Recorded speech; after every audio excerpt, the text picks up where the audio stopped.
काम करो ऐदा कि पहचान बन जाए, हर कदम रखो ऐदा कि निशान बन जाए। इत्थे जिंदगी तां कट लैंदे हाँ, इत्थे जिंदगी तां कट लैंदे हाँ, पर जिंदगी जियो ऐसे कि मिसाल बन जाए। सत श्री अकाल जी, मैं तुहाडा सरबजीत सिंह टक मुड़ हाजिर होया तुहाडी कचहरी च तुहाडा प्रोग्राम लैके जिसका नाम है वाह बई वाह।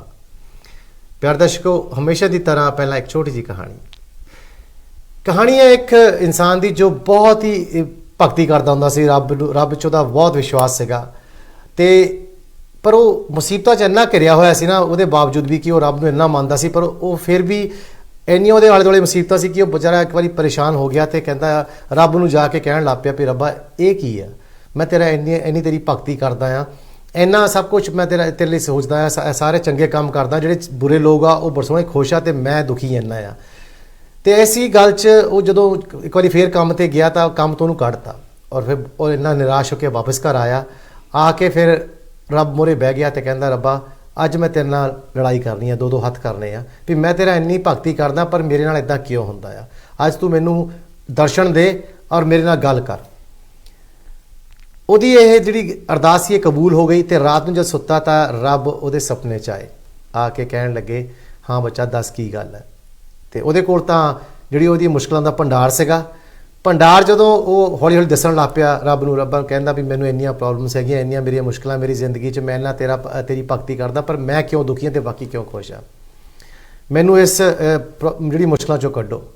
हुण रब ने कहा भी इहनूं किसी तरह समझाउणा चाहीदा ना, रब कहता चल ठीक है तू इन्नी मेरी भगती करदा भी इदां कर, और सामने तेनों कोई एक पेड़ दिख रहा ना, कहंदा हाँ जी दिख रहा, कहंदा पर कई पोटलियां बनियां आ, कहंदा हाँ जी, कहंदा जा तू अपनी सारियां मुसीबतां एक पोटली च बन के उत्थे तू पेड़ दे कोल जाके छड्डिया।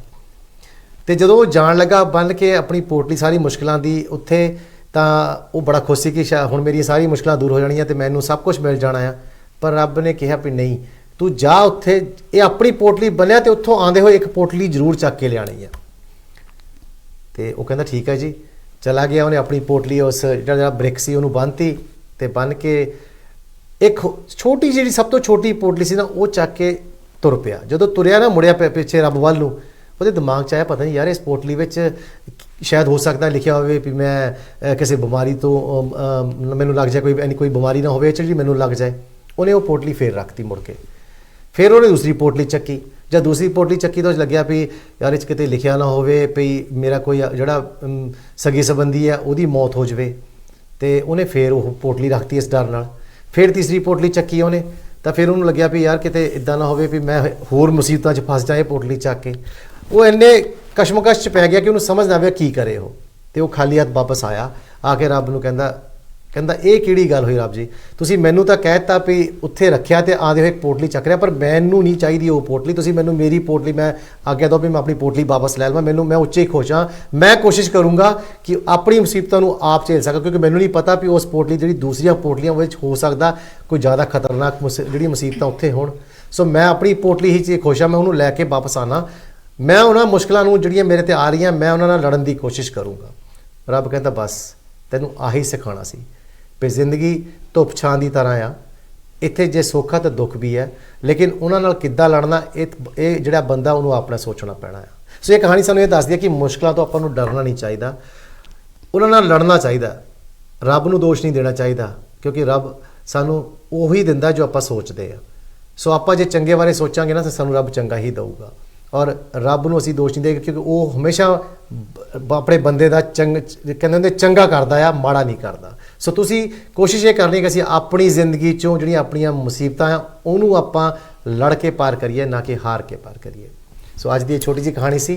तो दोस्तों जिस शख्सियत नूं अज तुहाडे रूबरू करन जा रहा ना, उस शख्सियत बारे मैं की कला, बहुत छोटी उम्र, जिस तरह कि इस मंच की रीत सी कि आपां नवें कलाकारां नूं, नवें राइटर नूं, जिहड़े लेखक ने उन्हां नूं लैके आना अगे, उन्होंने एक मंच देना आ जिथे जाके वो अपनी कला नूं दिखा सकन, अपने जौहर दिखा सकन।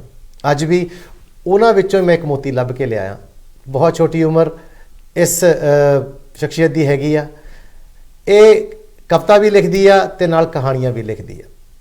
हुण मैं लिखदी कहता तुहानूं पता लग गया कि वाकई एक कुड़ी आ जो बहुत छोटी आ, उम्र च ਇੰਨੀ ਛੋਟੀ ਹੈ ਕਿ ਸਾਨੂੰ ਸਾਰਿਆਂ ਨੂੰ ਮਿਲ ਕੇ ਇਸ ਕੱਚੀ ਮਿੱਟੀ ਨੂੰ ਤਰਾਸ਼ਣਾ ਪੈਣਾ, ਕਿਉਂਕਿ ਇਹਨੇ ਲਿਖਣਾ ਸ਼ੁਰੂ ਕੀਤਾ ਔਰ ਲਿਖਦੀ ਲਿਖਦੀ ਇਹਦੇ ਇੰਨਾ ਕੁਝ ਲਿਖਿਆ ਜਿਸ 'ਚ ਕਹਾਣੀਆਂ ਵੀ ਲਿਖੀਆਂ, ਦੀ ਕਹਾਣੀਆਂ ਜਿਹੜੀਆਂ ਕਿਤਾਬਾਂ 'ਚ ਵੀ ਛਪੀਆਂ, ਈਵਨ ਕਿ ਇਹਨਾਂ ਦੀ ਜਿਹੜੀ ਕਹਾਣੀਆਂ ਸੀ ਉਹ ਪਾਕਿਸਤਾਨ ਦੀ ਨਿਊਜ਼ਪੇਪਰ 'ਚ ਵੀ ਛਪੀਆਂ, ਜਿਹਦੇ ਵਿੱਚੋਂ ਇੱਕ ਇਹਦੀ ਕਹਾਣੀ ਸੀ ਕੱਚੇ ਭਾਂਡੇ ਤੇ ਲੋਰੀਆਂ।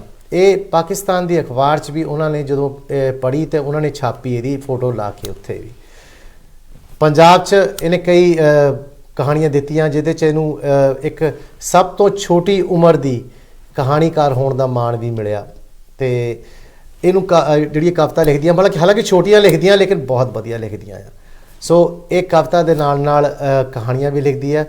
ਅੱਜ ਮੈਨੂੰ ਬੜੀ ਖੁਸ਼ੀ ਹੋ ਰਹੀ ਹੈ ਰੂਬਰੂ ਕਰਾਉਂਦੇ ਹੋਏ ਇਸ ਸਾਡੀ ਧੀ ਨੂੰ, ਸਾਡੀ ਭੈਣ ਨੂੰ, ਜੋ ਇਸ ਮੰਚ ਤੇ ਤੁਹਾਡੇ ਸਾਹਮਣੇ ਆਏਗੀ। ਔਰ ਮੈਂ ਇਹੀ ਗੁਜ਼ਾਰਿਸ਼ ਕਰੂੰਗਾ ਤੁਹਾਨੂੰ ਸਾਰਿਆਂ ਨੂੰ ਕਿ ਇਹਨੂੰ ਆਪਾਂ ਹੌਸਲਾ ਦੇਣਾ ਤਾਂ ਕਿ ਇਹ ਵਧੀਆ ਤੋਂ ਵਧੀਆ ਹੋਰ ਵੀ ਲਿਖ ਸਕੇ। ਸੋ ਆਓ ਰੂਬਰੂ ਕਰਾਉਣਾ ਉਸ ਸ਼ਖਸੀਅਤ ਨਾਲ ਜਿਹਦਾ ਨਾਮ ਹੈ ਰਾਜਮੀਤ ਕੌਰ ਸਹੋਤਾ। ਰਾਜਮੀਤ, ਤੁਹਾਡਾ ਬਹੁਤ ਬਹੁਤ ਸਵਾਗਤ ਹੈ। ਸਤਿ ਸ਼੍ਰੀ ਅਕਾਲ। ਤੁਸੀਂ ਵੀ ਸਾਡੇ ਜਿਹੜੇ ਦਰਸ਼ਕ ਤੁਹਾਨੂੰ ਦੇਖ ਰਹੇ ਉਹਨਾਂ ਨੂੰ ਸਤਿ ਸ਼੍ਰੀ ਅਕਾਲ ਕਹਿ ਲਓ। ਹਾਂਜੀ, ਸਤਿ ਸ਼੍ਰੀ ਅਕਾਲ। ਤੁਹਾਡਾ ਵੀ ਬਹੁਤ ਬਹੁਤ ਧੰਨਵਾਦ, ਤੁਸੀਂ ਇਸ ਮੰਚ ਤੇ ਆਉਣ ਦਾ ਮਾਣ ਬਖਸ਼ਿਆ। ਤੁਹਾਡਾ ਤੁਸੀਂ ਟਾਈਮ ਕੱਢਿਆ, ਲੰਡਨ ਤੋਂ ਚੱਲ ਕੇ ਇੱਥੇ ਸਾਡੇ ਕੋਲ ਪਹੁੰਚੇ ਹੋ ਅੱਜ ਸ਼ੋਅ ਵਿੱਚ, ਔਰ ਤੁਹਾਨੂੰ ਅਸੀਂ ਧੰਨਵਾਦ ਕਹਿੰਦੇ ਕਿ ਤੁਸੀਂ ਇੱਥੇ ਸਾਡੇ ਕੋਲ ਪਹੁੰਚੇ ਹੋ ਇੰਨੇ ਥੋੜੇ ਸਮੇਂ 'ਚ, ਔਰ ਤੁਸੀਂ ਸਾਡੇ ਕੋਲ ਆਏ ਹੋ। ਰਾਜਮੀਤ, ਸਭ ਤੋਂ ਪਹਿਲਾਂ ਤੁਸੀਂ ਸਾਡੇ ਦਰਸ਼ਕਾਂ ਨੂੰ ਆਪਣੇ ਨਾ ਪਿਛੋਕੜ ਬਾਰੇ ਦੱਸੋ ਕਿ ਤੁਸੀਂ ਪੰਜਾਬ ਤੋਂ ਕਿੱਥੋਂ ਹੋ। ਹਾਂਜੀ, ਮੇਰਾ ਨਾਮ ਰਜਮੀਤ ਕੌਰ, ਪਿੰਡ ਪੱਦੀ ਸੂਰਾ ਸਿੰਘ, ਜ਼ਿਲ੍ਹਾ ਹੁਸ਼ਿਆਰਪੁਰ, ਤਹਿਸੀਲ ਗੜਸ਼ੰਕਰ। ਤਹਿਸੀਲ ਗੜਸ਼ੰਕਰ, ਤੁਸੀਂ ਮਤਲਬ ਆਪਣੇ ਦੁਆਬੇ ਏਰੀਏ ਦੇ ਹੀ ਹੋ। ਹਾਂਜੀ। ਅੱਛਾ, ਜਿਸ ਤਰ੍ਹਾਂ ਮੈਂ ਜ਼ਿਕਰ ਕੀਤਾ ਕਿ ਤੁਸੀਂ ਤੁਹਾਡੀ ਉਮਰ ਬਹੁਤ ਛੋਟੀ ਹੈ, ਹਲੇ 24 ਸਾਲ ਦੇ ਜਾਂ 25 ਸਾਲ ਦੇ ਹੋ ਤੁਸੀਂ, ਔਰ ਤੁਸੀਂ ਲਿਖਣਾ ਸ਼ੁਰੂ ਕੀਤਾ। ਕਿਹੜੀ ਉਮਰ 'ਚ ਲਿਖਣਾ ਸ਼ੁਰੂ ਕਰਤਾ ਸੀਗਾ? ਭਾਜੀ ਮੈਂ ਕੀਤਾ ਸੀ +2 'ਚ, ਮੈਂ ਦਿੱਤਾ 12ਵੀਂ ਦੇ ਵਿੱਚ ਮੈਂ ਦਿੱਤੀਆਂ ਸੀਗੀਆਂ ਸਟੋਰੀਆਂ। ਹਾਂਜੀ। ਤੇ ਪਰ ਉਹ ਚਲੋ ਨਹੀਂ ਸੀ ਛਪੀਆਂ ਮੈਗਜ਼ੀਨ ਦੇ ਵਿੱਚ। ਉਸ ਤੋਂ ਬਾਅਦ ਕਾਲਜ ਦੇ ਟਾਈਮ ਹੀ ਲਿਖਣਾ ਸ਼ੁਰੂ ਕੀਤਾ ਸੀਗਾ। ਅੱਛਾ, ਤੇ ਇਹ ਜਿਹੜਾ ਲਿਖਣ ਦਾ ਰੁਝਾਨ ਸੀਗਾ ਕਿਹੜੀ ਉਮਰ 'ਚ ਪਿਆ ਸੀ ਤੁਹਾਨੂੰ? 12ਵੀਂ 'ਚ ਆ ਕੇ ਕਿ ਕਾਲਜ? ਹਾਂਜੀ, ਨਹੀਂ ਉਦੋਂ ਸੀਗਾ, ਅਖਬਾਰਾਂ ਨਿਊਜ਼ਪੇਪਰ ਇਦਾਂ ਪੜ੍ਹਦੇ ਸੀ ਤੇ ਉਦੋਂ ਸੀਗਾ ਵੀ ਹਾਂ ਇਹਨਾਂ ਦੇ ਵਿੱਚ ਪੜ੍ਹੀ ਦੀਆਂ ਸੀ ਕਹਾਣੀਆਂ, ਕਵਿਤਾਵਾਂ ਜੀ। ਹਾਂਜੀ, ਉਦੋਂ ਸ਼ੌਂਕ ਸੀਗਾ ਲਿਖਣ ਦਾ। ਤੁਹਾਡੇ ਪਰਿਵਾਰ 'ਚ ਵੀ ਕਿਸੇ ਨੂੰ ਸ਼ੌਂਕ ਸੀ ਇਦਾਂ ਦੀ ਕਹਾਣੀਆਂ ਲਿਖਣ ਦਾ? ਨਹੀਂ, ਕਹਾਣੀਆਂ ਨਹੀਂ, ਵੈਸੇ ਮੇਰੇ ਡੈਡੀ ਜੀ ਲਿਖਦੇ ਹੁੰਦੇ ਸੀ। ਅੱਛਾ। ਹਾਂਜੀ, ਕਹਾਣੀਆਂ ਨਹੀਂ, ਉਹ ਜਿੱਦਾਂ ਥੋੜਾ ਗੀਤ ਵਗੈਰਾ ਕੁਛ ਏਦਾਂ। ਹਾਂਜੀ, ਉਹਨਾਂ ਤੋਂ ਤੁਹਾਨੂੰ ਹਾਂਜੀ ਉਹਨਾਂ ਨੂੰ ਸ਼ੌਂਕ ਸੀ। ਸ਼ੌਂਕ ਪਿਆ ਤੁਹਾਨੂੰ ਫਿਰ ਲਿਖੀਏ। ਠੀਕ ਆ। ਤੁਸੀਂ ਹੁਣ ਕਵਿਤਾ ਵੀ ਲਿਖਦੇ ਆ, ਕਹਾਣੀਆਂ ਵੀ ਲਿਖਦੇ ਆ। ਹਾਲਾਂਕਿ ਬਹੁਤ ਥੋੜੀ ਕਵਿਤਾ ਮੈਂ ਦੇਖੀਆਂ ਜਿਹੜੀ ਬੜੀ ਛੋਟੀਆਂ ਹੁੰਦੀਆਂ, ਲੇਕਿਨ ਉਹਨਾਂ 'ਚ ਕਾਫੀ ਗੱਲਾਂ ਵਧੀਆ ਹੁੰਦੀਆਂ ਆ ਨਾ।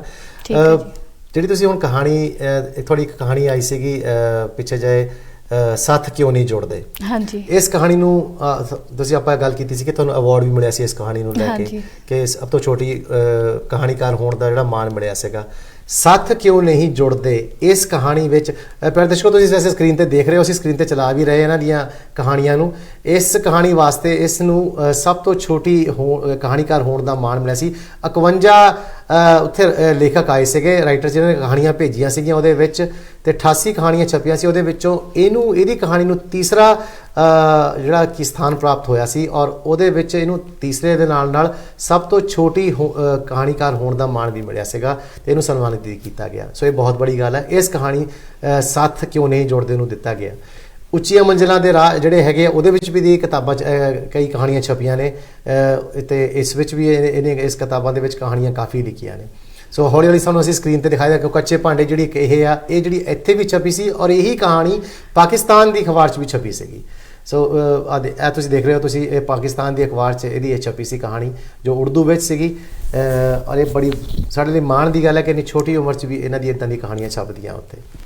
ਸੋ ਤੁਸੀਂ ਅੱਜ ਦਾ ਪ੍ਰੋਗਰਾਮ ਨੂੰ ਕਿੱਦਾਂ ਸ਼ੁਰੂ ਕਰਨਾ ਚਾਹੋਗੇ, ਕੀ ਸੁਣਾਉਣਾ ਚਾਹੋਗੇ ਸਾਨੂੰ ਸਭ ਤੋਂ ਪਹਿਲਾਂ? ਹਾਂਜੀ, ਸਭ ਤੋਂ ਪਹਿਲਾਂ ਭਾਜੀ ਜਿੱਦਾਂ ਤੁਸੀਂ ਸੁਣਾਈ ਕਹਾਣੀ, ਉਹਦੇ ਨਾਲ ਹੀ ਮੇਰਾ ਜਿੱਦਾਂ ਅਰਦਾਸ, ਹਾਂਜੀ ਉਹਨਾਂ ਬਾਰੇ ਗੱਲ ਕਰ। ਠੀਕ ਹੈ ਜੀ, ਆ ਜਾਓ ਫਿਰ ਆਪਾਂ ਅੱਜ ਦੇ ਜਿਹੜੇ ਪ੍ਰੋਗਰਾਮ ਦਾ ਆਗਾਜ਼ ਤੁਹਾਡੇ ਅਰਦਾਸ ਤੋਂ, ਕਿਉਂਕਿ ਇੱਕ ਬਹੁਤ ਵਧੀਆ ਗੱਲ ਹੈ ਜਦੋਂ ਅਰਦਾਸ ਆਪਾਂ ਕਰੀਦੀ ਹੈ ਨਾ, ਤੇ ਫਿਰ ਅਰਦਾਸ ਕਬੂਲ ਵੀ ਹੁੰਦੀ ਹੈ, ਔਰ ਉਹ ਜਿਹੜੀ ਕਬੂਲ ਜੋ ਹੋ ਜਾਵੇ ਤਾਂ ਫਿਰ ਕਹਿੰਦੇ ਹੁੰਦੇ ਚਾਰੇ ਪਾਸੇ ਫਿਰ ਚਾਨਣ ਹੀ ਚਾਨਣ ਹੋ ਜਾਂਦਾ ਹੈ। ਹਾਂਜੀ, ਆ ਜਾਓ ਫਿਰ।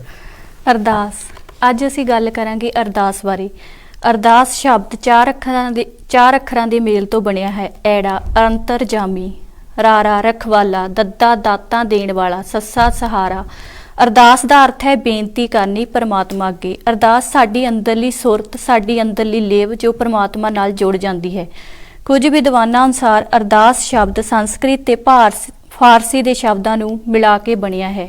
ਦੋਵਾਂ ਦੇ ਅਰਥ ਮੇਲ ਖਾਂਦੇ ਹਨ। ਫਾਰਸੀ ਦੇ ਸ਼ਬਦ ਅਰਜ ਪਲੱਸ ਦਾਸਿਸ, ਜਿਸ ਦਾ ਭਾਵ ਆਪਣੇ ਅੰਦਰਲੀ ਵਿਰਦਾ ਮਾਲਿਕ ਸਾਹਮਣੇ ਰੱਖਣੀ। ਸੰਸਕ੍ਰਿਤ ਦੇ ਸ਼ਬਦ ਅਰਤਰਾ ਪਲੱਸ ਆਸ, ਜਿਸ ਤੋਂ ਭਾਵ ਮੰਗਣ ਦੀ ਇੱਕ ਕਿਰਿਆ। ਦੋਵਾਂ ਦੇ ਅਰਥ ਸਪਸ਼ਟ ਹਨ। ਪ੍ਰਮਾਤਮਾ ਦੇ ਦਰ ਤੇ ਇੱਕ ਮੰਗਣ ਦੀ ਕਿਰਿਆ ਨੂੰ ਅਰਦਾਸ ਕਿਹਾ ਜਾਂਦਾ ਹੈ। ਸਿੱਖ ਧਰਮ ਵਿੱਚ ਅਰਦਾਸ ਦੀ ਮਹਾਨਤਾ ਬਹੁਤ ਵੱਡੀ ਹੈ। ਜਦੋਂ ਹਰ ਆਸ ਮੁੱਕ ਜਾਵੇ ਤਾਂ ਅਰਦਾਸ ਨਹੀਂ ਮੁੱਕਣੀ ਚਾਹੀਦੀ। ਅਰਦਾਸ ਸਾਡਾ ਸਭ ਤੋਂ ਵੱਡਾ ਭਰੋਸਾ ਹੈ। ਦੁੱਖ ਹੋਵੇ ਜਾਂ ਸੁੱਖ, ਖੁਸ਼ੀ ਹੋਵੇ ਜਾਂ ਗਮੀ, ਗੁਰੂ ਦਾ ਸਿੱਖ ਗੁਰੂ ਦੀ ਬਖਸ਼ਿਸ਼ ਲੈਣ ਲਈ ਅਰਦਾਸ ਕਰਦਾ ਹੈ।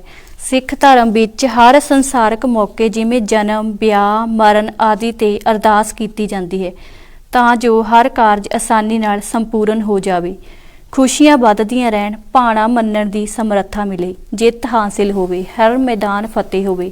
ਅਰਦਾਸ ਹਰ ਇੱਕ ਵਿਅਕਤੀ ਕਰਦਾ ਹੈ, ਪਰ ਜੇਕਰ ਅਰਦਾਸ ਸੱਚੇ ਮਨ ਨਾਲ ਕੀਤੀ ਜਾਵੇ ਤਾਂ ਉਹ ਅਸੰਭਵ ਨੂੰ ਸੰਭਵ ਕਰ ਦਿੰਦੀ ਹੈ,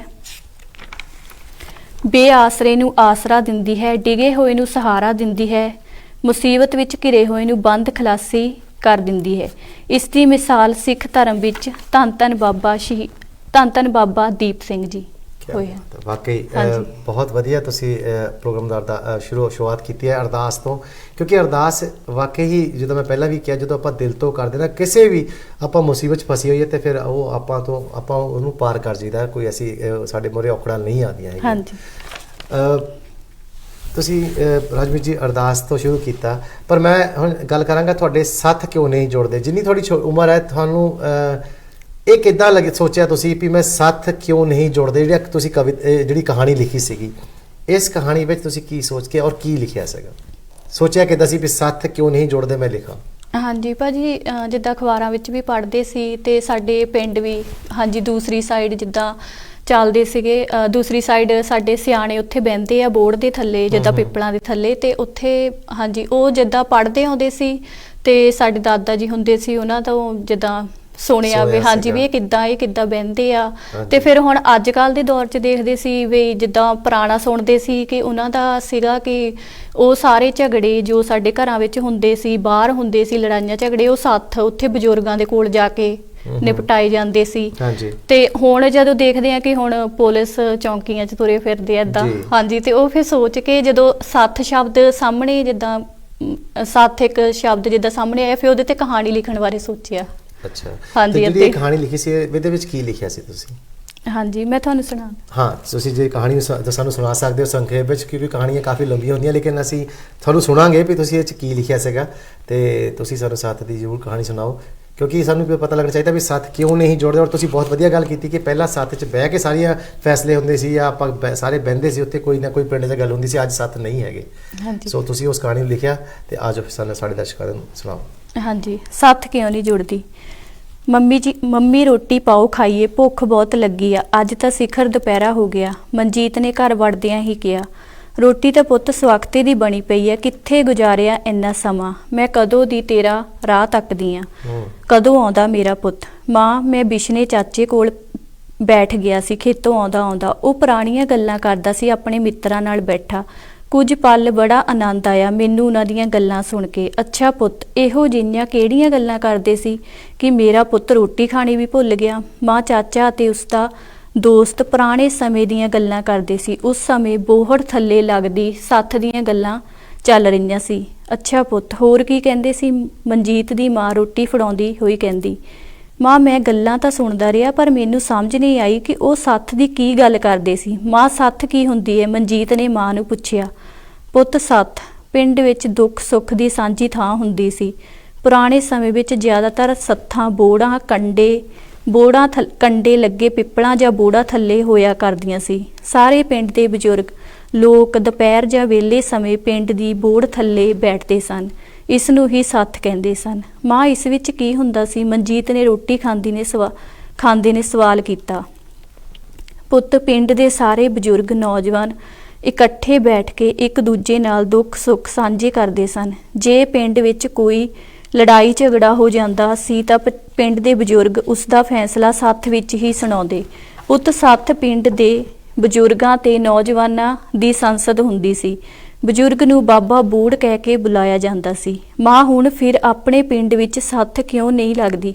ਮਨਜੀਤ ਬੋਲਿਆ। ਪੁੱਤ ਹੁਣ ਕਿੱਥੇ ਕਿਸ ਕੋਲ ਵਕਤ ਹੈ, ਹੁਣ ਤਾਂ ਦਿਨ ਰਾਤ ਸਭ ਦੀਆਂ ਦੌੜਾਂ ਲੱਗੀਆਂ ਰਹਿੰਦੀਆਂ, ਹਰੇਕ ਦੀਆਂ ਉਂਗਲਾਂ ਤਾਂ ਮੋਬਾਈਲਾਂ ਤੇ ਘੁੰਮਦੀਆਂ ਰਹਿੰਦੀਆਂ।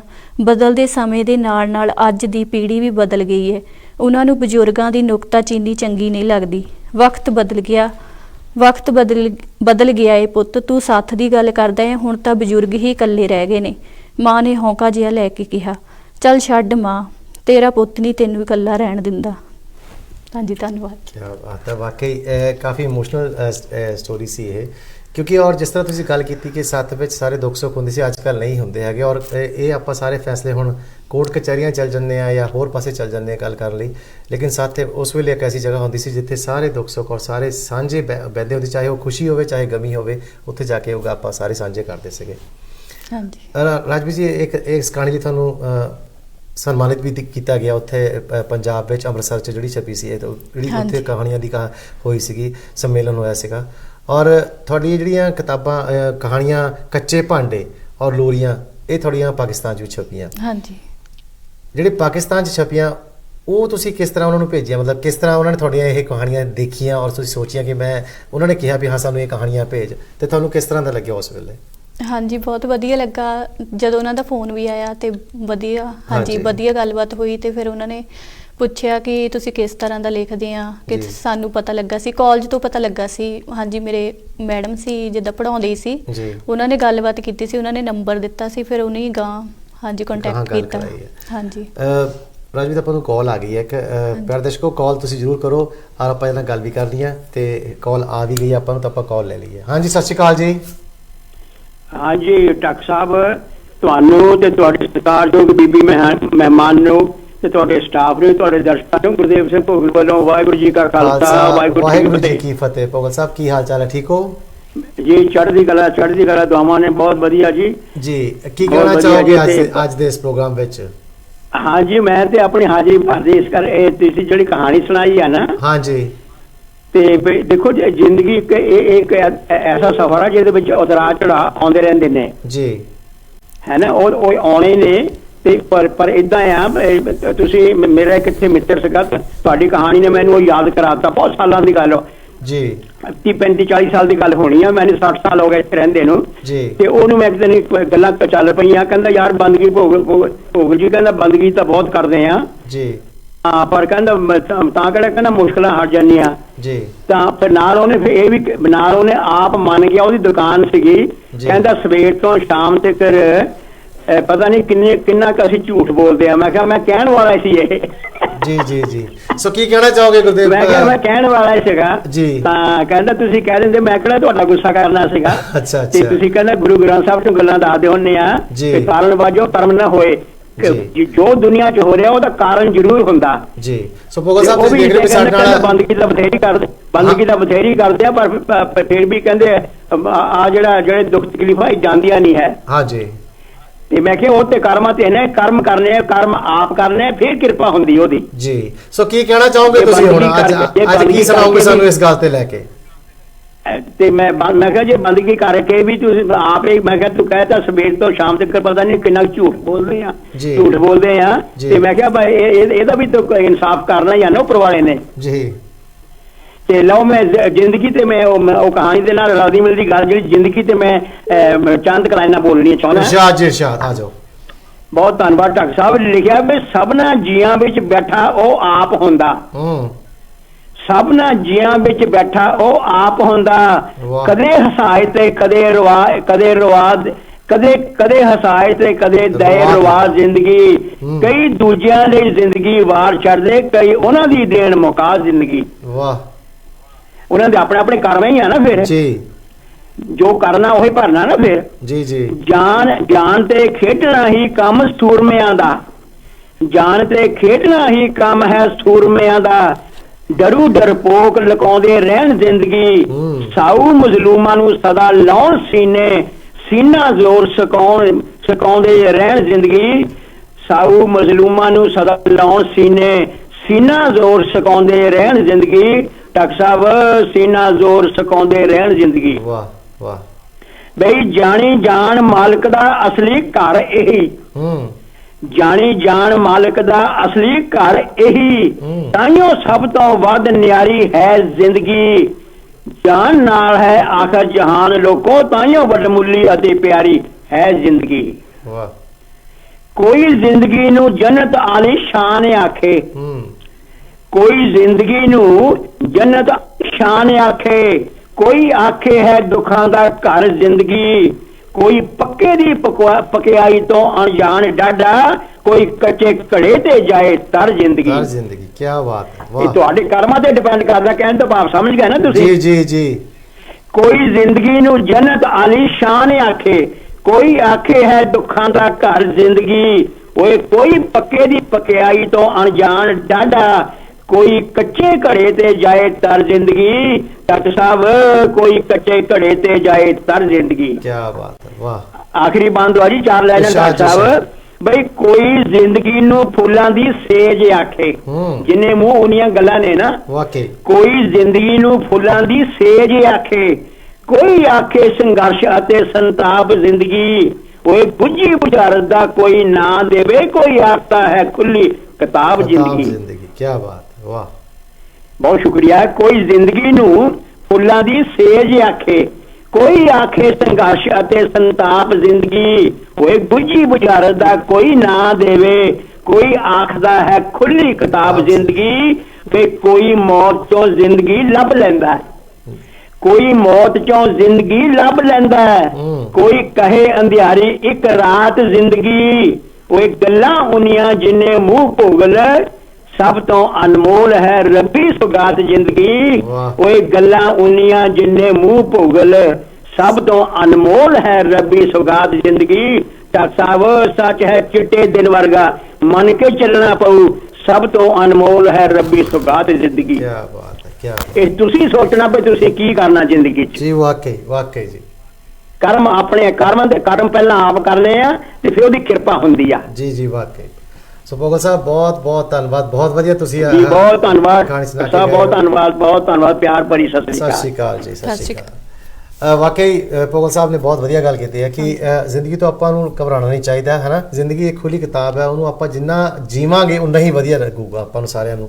ਉਹ ਕਹਿੰਦੇ ਨਾ ਵੀ ਮੰਜ਼ਿਲ ਮਿਲੇ ਨਾ ਮਿਲੇ, ਇਹ ਦੂਜੀ ਗੱਲ ਹੈ। ਮੰਜ਼ਿਲ ਮਿਲੇ ਨਾ ਮਿਲੇ ਇਹ ਤਾਂ ਮੁਕੱਦਰ ਦੀ ਗੱਲ ਹੈ, ਪਰ ਆਪਾਂ ਕੋਸ਼ਿਸ਼ ਵੀ ਨਾ ਕਰੀਏ ਇਹ ਗਲਤ ਗੱਲ ਹੈ। ਸੋ ਮੰਜ਼ਿਲ ਵੱਲ ਆਪਾਂ ਜਾਣਾ ਹੀ ਜਾਣਾ ਆ, ਬਾਕੀ ਕੋਸ਼ਿਸ਼ ਸਾਡਾ ਕਰਨਾ ਫਰਜ਼ ਹੈ, ਫਿਰ ਮੰਜ਼ਿਲ ਤੁਹਾਡੇ ਕਦਮ ਜ਼ਰੂਰ ਚੁੰਮੇਗੀ। ਰਾਜਮੀਤ ਜੀ, ਤੁਸੀਂ ਹੁਣ ਗੱਲ ਕਰਦੇ ਤੁਹਾਡੇ ਨਾਲ ਕਿ ਤੁਸੀਂ ਕਹਾਣੀ ਦੇ ਨਾਲ ਨਾਲ ਕਵਿਤਾ ਵੀ ਲਿਖਦੇ ਹੋ। ਹਾਂਜੀ।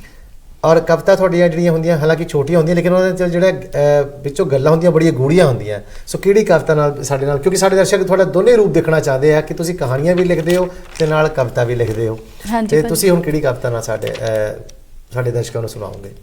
ਹਾਂਜੀ, ਮੈਂ ਕਰਦੀ ਹਾਂ, ਚਲੋ ਸਰਦਾਰ। ਹਾਂਜੀ, ਇਸ ਕਵਿਤਾ ਤੋਂ ਸ਼ੁਰੂਆਤ। ਤੁਸੀਂ ਵੀ ਸਰਦਾਰ। ਅਸੀਂ ਵੀ ਸਰਦਾਰ ਹਾਂ, ਔਰ ਸਰਦਾਰੀ ਦਾ ਫਿਰ ਤੁਹਾਨੂੰ ਪਤਾ ਗੁਰੂਆਂ ਨੇ ਦਿੱਤੀ ਸਾਨੂੰ ਮਾਣ ਹੈ। ਛੋਟੀ ਆ, ਹਾਂਜੀ, ਲਿਖੀ ਸੀ, ਹਾਂਜੀ, ਇਕੱਲੇ ਲਿਖੀ ਸੀ, ਹੈ ਛੋਟੀ। ਹਾਂਜੀ, ਮੈਂ ਕਿਹਾ ਚਲੋ ਸੁਣਾ ਦਿੰਦੀ ਹਾਂ ਦੋ ਚੀਜ਼। ਹਾਂਜੀ। ਸਰਦਾਰ। ਦੁਨੀਆ ਵਿੱਚ ਵੱਖਰੀ ਪਹਿਚਾਨ, ਗੁਰੂਆਂ ਦੀ ਬਖਸ਼ਿਸ਼ ਦਸਤਾਰ, ਬੰਦਾ ਸਿੰਘ ਬਹਾਦਰ, ਹਰੀ ਸਿੰਘ ਨਲੂਆ, ਸ਼ਹੀਦ ਭਗਤ ਸਿੰਘ ਵਰਗੇ ਕਿਰਦਾਰ, ਕੌਮ ਲਈ ਵਾਰ ਦੇਣ ਜਿੰਦ ਜਾਨ, ਜੀ ਸਰਦਾਰ ਨੇ ਉਹ, ਜੀ ਸਰਦਾਰ ਨੇ ਉਹ। ਪੰਜਾਬ ਦੀ ਆਨ ਬਾਣ ਤੇ ਸ਼ਾਨ, ਕਰ ਦਿੰਦੇ ਨੇ ਆਪਣੀ ਜ਼ਿੰਦਗੀ ਕੁਰਬਾਨ, ਸ਼ਹੀਦ ਭਾਈ ਤਾਰੂ ਸਿੰਘ, ਮਤੀ ਦਾਸ, ਸਤੀ ਦਾਸ, ਇਹੋ ਜਿਹੇ ਮਹਾਨ ਨੇ ਉਹ, ਜੀ ਸਰਦਾਰ ਨੇ ਉਹ, ਜੀ ਸਰਦਾਰ ਨੇ ਉਹ। ਹਾਂਜੀ, ਧੰਨਵਾਦ। ਵਾਕਈ ਬਹੁਤ ਸੋਹਣਾ ਲਿਖਿਆ ਤੁਸੀਂ। ਕਿੰਨਾ ਸਰਦਾਰੀ ਨੂੰ ਕਿਸ ਤਰੀਕੇ ਨਾਲ ਬਿਆਨ ਕੀਤਾ ਕਿ ਹਰੀ ਸਿੰਘ ਨਲੂਆ ਔਰ ਸਾਰੇ ਜਿਹੜੇ ਸਾਡੇ ਸੀਗੇ ਉਹਨਾਂ ਦੀ ਸਰਦਾਰੀ ਕਰਕੇ ਅੱਜ ਅਸੀਂ ਇੱਥੇ ਤੱਕ ਬੈਠੇ ਆ। ਜੇ ਸਾਡੇ ਉਹ ਜਰਨੈਲ ਸੀ, ਸਾਡੇ ਸਰਦਾਰ ਸੀ, ਉਹਨਾਂ ਨੇ ਸਾਨੂੰ ਅੱਜ ਇਹ ਸਾਡੇ ਗੁਰੂਆਂ ਨੇ ਸਾਨੂੰ ਇਹ ਜਿਹੜੀ ਬਖਸ਼ਿਸ਼ ਕੀਤੀ ਹੈ ਨਾ, ਇਹਦੇ ਵਰਕੇ ਅਸੀਂ ਰਾਜੇ ਬਣੇ ਹੋਏ ਆ ਇਸ ਵੇਲੇ। ਪੂਰੇ ਦੁਨੀਆ 'ਚ ਜਾਣਦੇ ਆ ਵੀ ਸਰਦਾਰ ਜੀ ਕੌਣ ਹੈ, ਕਿਉਂਕਿ ਇਕੱਲਾ ਸਰਦਾਰ ਨਹੀਂ ਕਹਿੰਦਾ। ਜਦੋਂ ਗੱਲ ਕਰਦੇ ਨਾ ਸਰਦਾਰ ਦੀ, ਜਦੋਂ ਪੱਗ ਬੰਨੀ ਹੋਵੇ ਫਿਰ ਅਗਲਾ ਕਹਿੰਦਾ ਸਰਦਾਰ ਜੀ ਆਏ ਆ, ਤੇ ਜੀ ਸਿਰਫ ਸਾਡੇ ਨਾਲ ਹੀ ਲੱਗਦਾ ਆ। ਰਾਜਵੀਰ, ਕਾਲ ਆ ਗਈ, ਆਪਾਂ ਕਾਲ ਲੈ ਲਈਏ, ਫਿਰ ਕਾਲ ਤੋਂ ਬਾਅਦ ਗੱਲ ਕਰਦੇ ਹਾਂ। ਹਾਂਜੀ, ਸਤਿ ਸ਼੍ਰੀ ਅਕਾਲ ਜੀ। ਸਤਿ ਸ਼੍ਰੀ ਅਕਾਲ ਜੀ। ਸਤਿ ਸ਼੍ਰੀ ਅਕਾਲ ਭੈਣ ਜੀ, ਕੌਣ ਬੋਲ ਰਹੇ ਹੋ ਜੀ? ਮੈਂ ਜੀ ਕੁਲਵੰਤ ਢਿੱਲੋਂ ਬੋਲਦੀ ਆ, ਲੰਡਨ ਤੋਂ। ਸਾਡੀ ਕੁੜੀ ਆਈ ਹੋਈ ਆ ਤੁਹਾਡੇ ਕੋਲੇ। ਹਾਂਜੀ, ਸਤਿ ਸ਼੍ਰੀ ਅਕਾਲ। ਤੁਹਾਨੂੰ ਜੀ ਆਇਆਂ ਨੂੰ ਕਹਿੰਦੇ ਜੀ। ਪਹਿਲਾਂ ਤਾਂ ਪੈਰੀ ਪੈਨੇ ਕਿ ਬੜੇ ਦਿਨਾਂ ਬਾਅਦ ਤੁਸੀਂ ਦਰਸ਼ਨ ਦਿੱਤੇ ਆ ਸਾਨੂੰ। ਸਾਡਾ ਸੁਭਾਗ ਹੈ ਕਿ ਤੁਸੀਂ ਅੱਜ ਕਾਲ ਕੀਤੀ। ਜਿਉਂਦੇ ਵਾਸਤੇ ਰਹੋ, ਜਿਉਂਦੇ ਵਾਸਤੇ ਜੀ। ਕੁੜੀ ਤੁਹਾਡੇ ਲੰਡਨ ਤੋਂ ਹੀ ਸਾਡੇ ਕੋਲ ਆਈ ਹੋਈ ਹੈ ਅੱਜ। ਹਾਂਜੀ ਕੁੜੀ ਵਧੀਆ ਲੱਗੀ, ਇਹਦੇ ਵਿਚਾਰ ਬਹੁਤ ਵਧੀਆ ਲੱਗੇ ਨੇ। ਧੰਨਵਾਦ। ਤੇ ਕੁੜੀ ਚ ਦਮ ਹੈਗਾ। ਬਸ ਜੇ ਤੁਸੀਂ ਗੱਲ ਕਹਿਤੀ ਤਾਂ ਫਿਰ ਦਮ ਹੈਗਾ ਮੇਰਾ ਪ੍ਰੋਗਰਾਮ ਕਰਨ ਦਾ ਮਕਸਦ ਪੂਰਾ ਹੋ ਗਿਆ ਜੇ ਤੁਸੀਂ ਇਹ ਗੱਲ ਕਹਿਤੀ ਹੈ ਤਾਂ। ਹਾਂਜੀ ਕੁੜੀ ਚ ਦਮ ਹੈ ਤੇ ਇਹਨੂੰ ਸਾਂਭਣਾ ਸਾਡਾ ਫਰਜ਼ ਹੈ। ਵਾਕਈ ਮੈਂ ਇਸੇ ਕਰਕੇ ਗੱਲ ਕੀਤੀ ਸੀ, ਆਪਾਂ ਇਹਨੂੰ ਤਰਾਸ਼ਣਾ ਹੈ ਕਿਉਂਕਿ ਸ਼ੁਰੂਆਤ ਕੀਤੀ ਹੈ ਕੱਚੀ ਮਿੱਟੀ ਦੀ ਤਰ੍ਹਾਂ ਆ।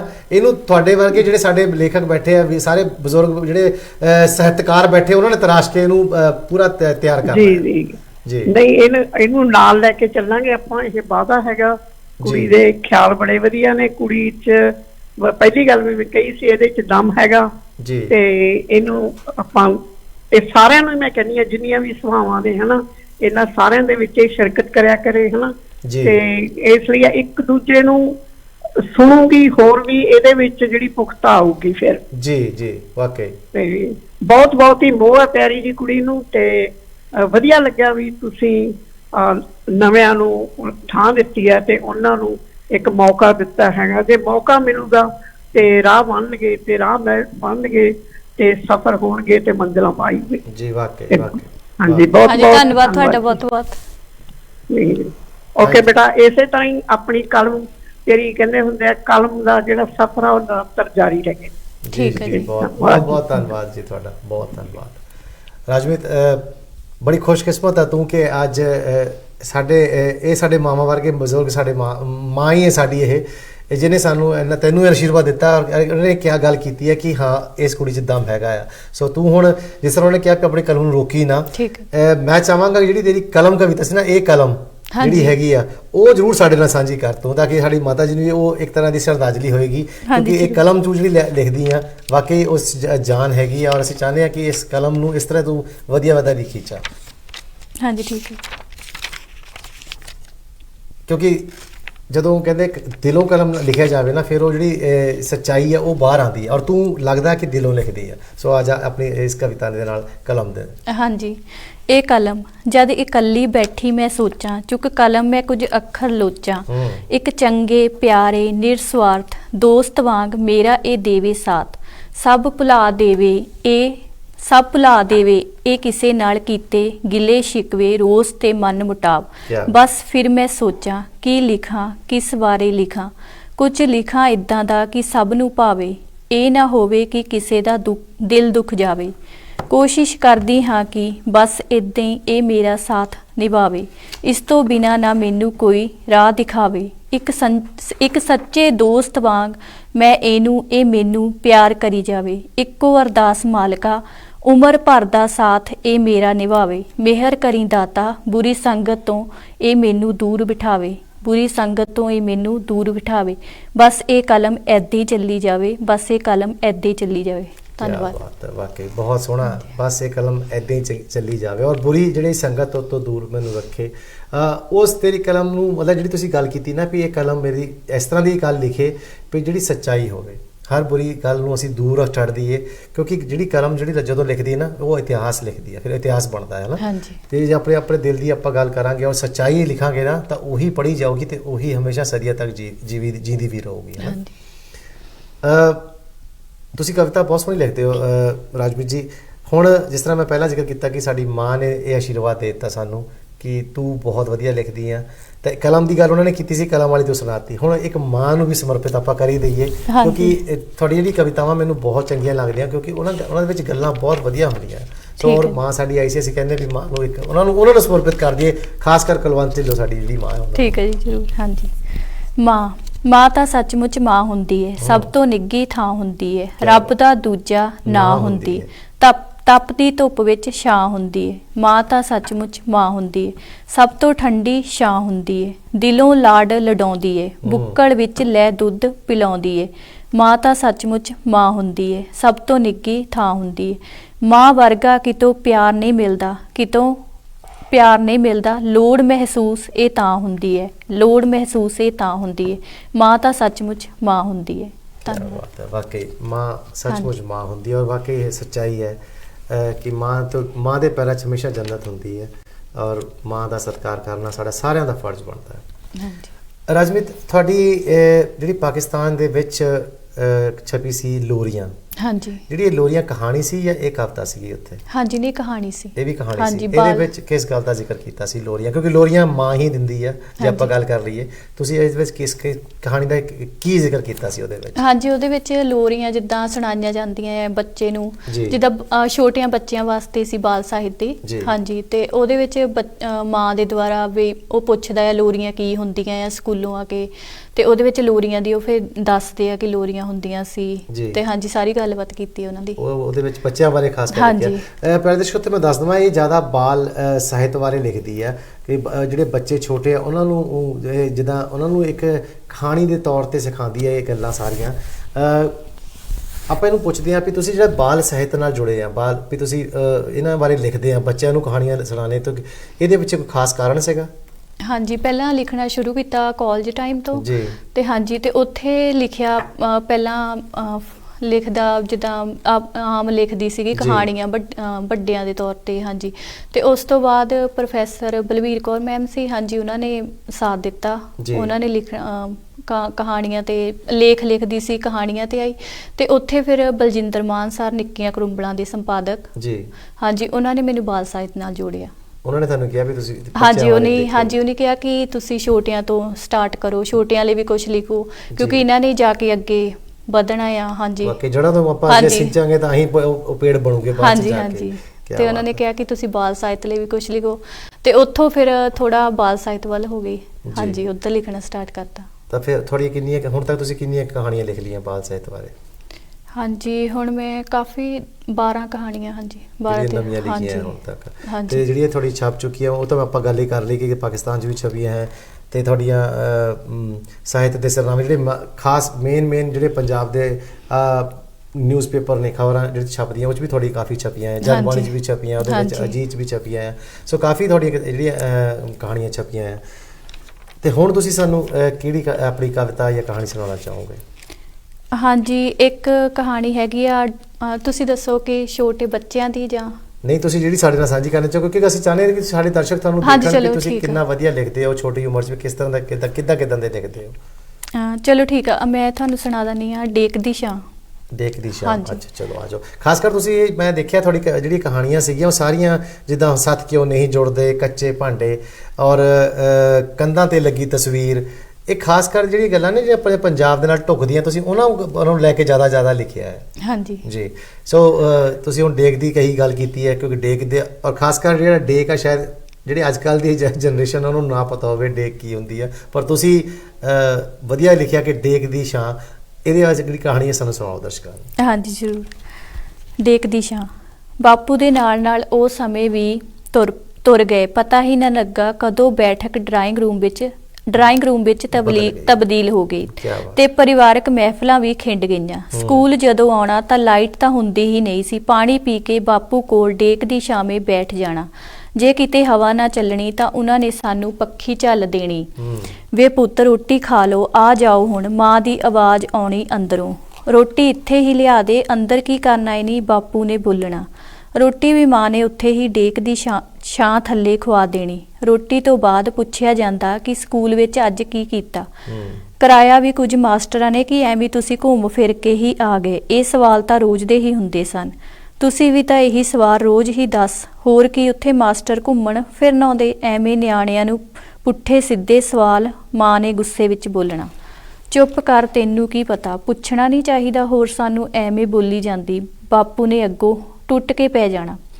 ਅੱਗੋਂ ਅਸੀਂ ਬਾਪੂ ਨੂੰ ਰੋਜ਼ ਦੀ ਤਰ੍ਹਾਂ ਕਹਾਣੀ ਸੁਣਾਓ ਜਿੱਦ ਕਰਨੀ, ਬਸ ਫੇਰ ਕੀ ਸੀ, ਬਾਪੂ ਨੇ ਹੋ ਜਾਣਾ ਸ਼ੁਰੂ।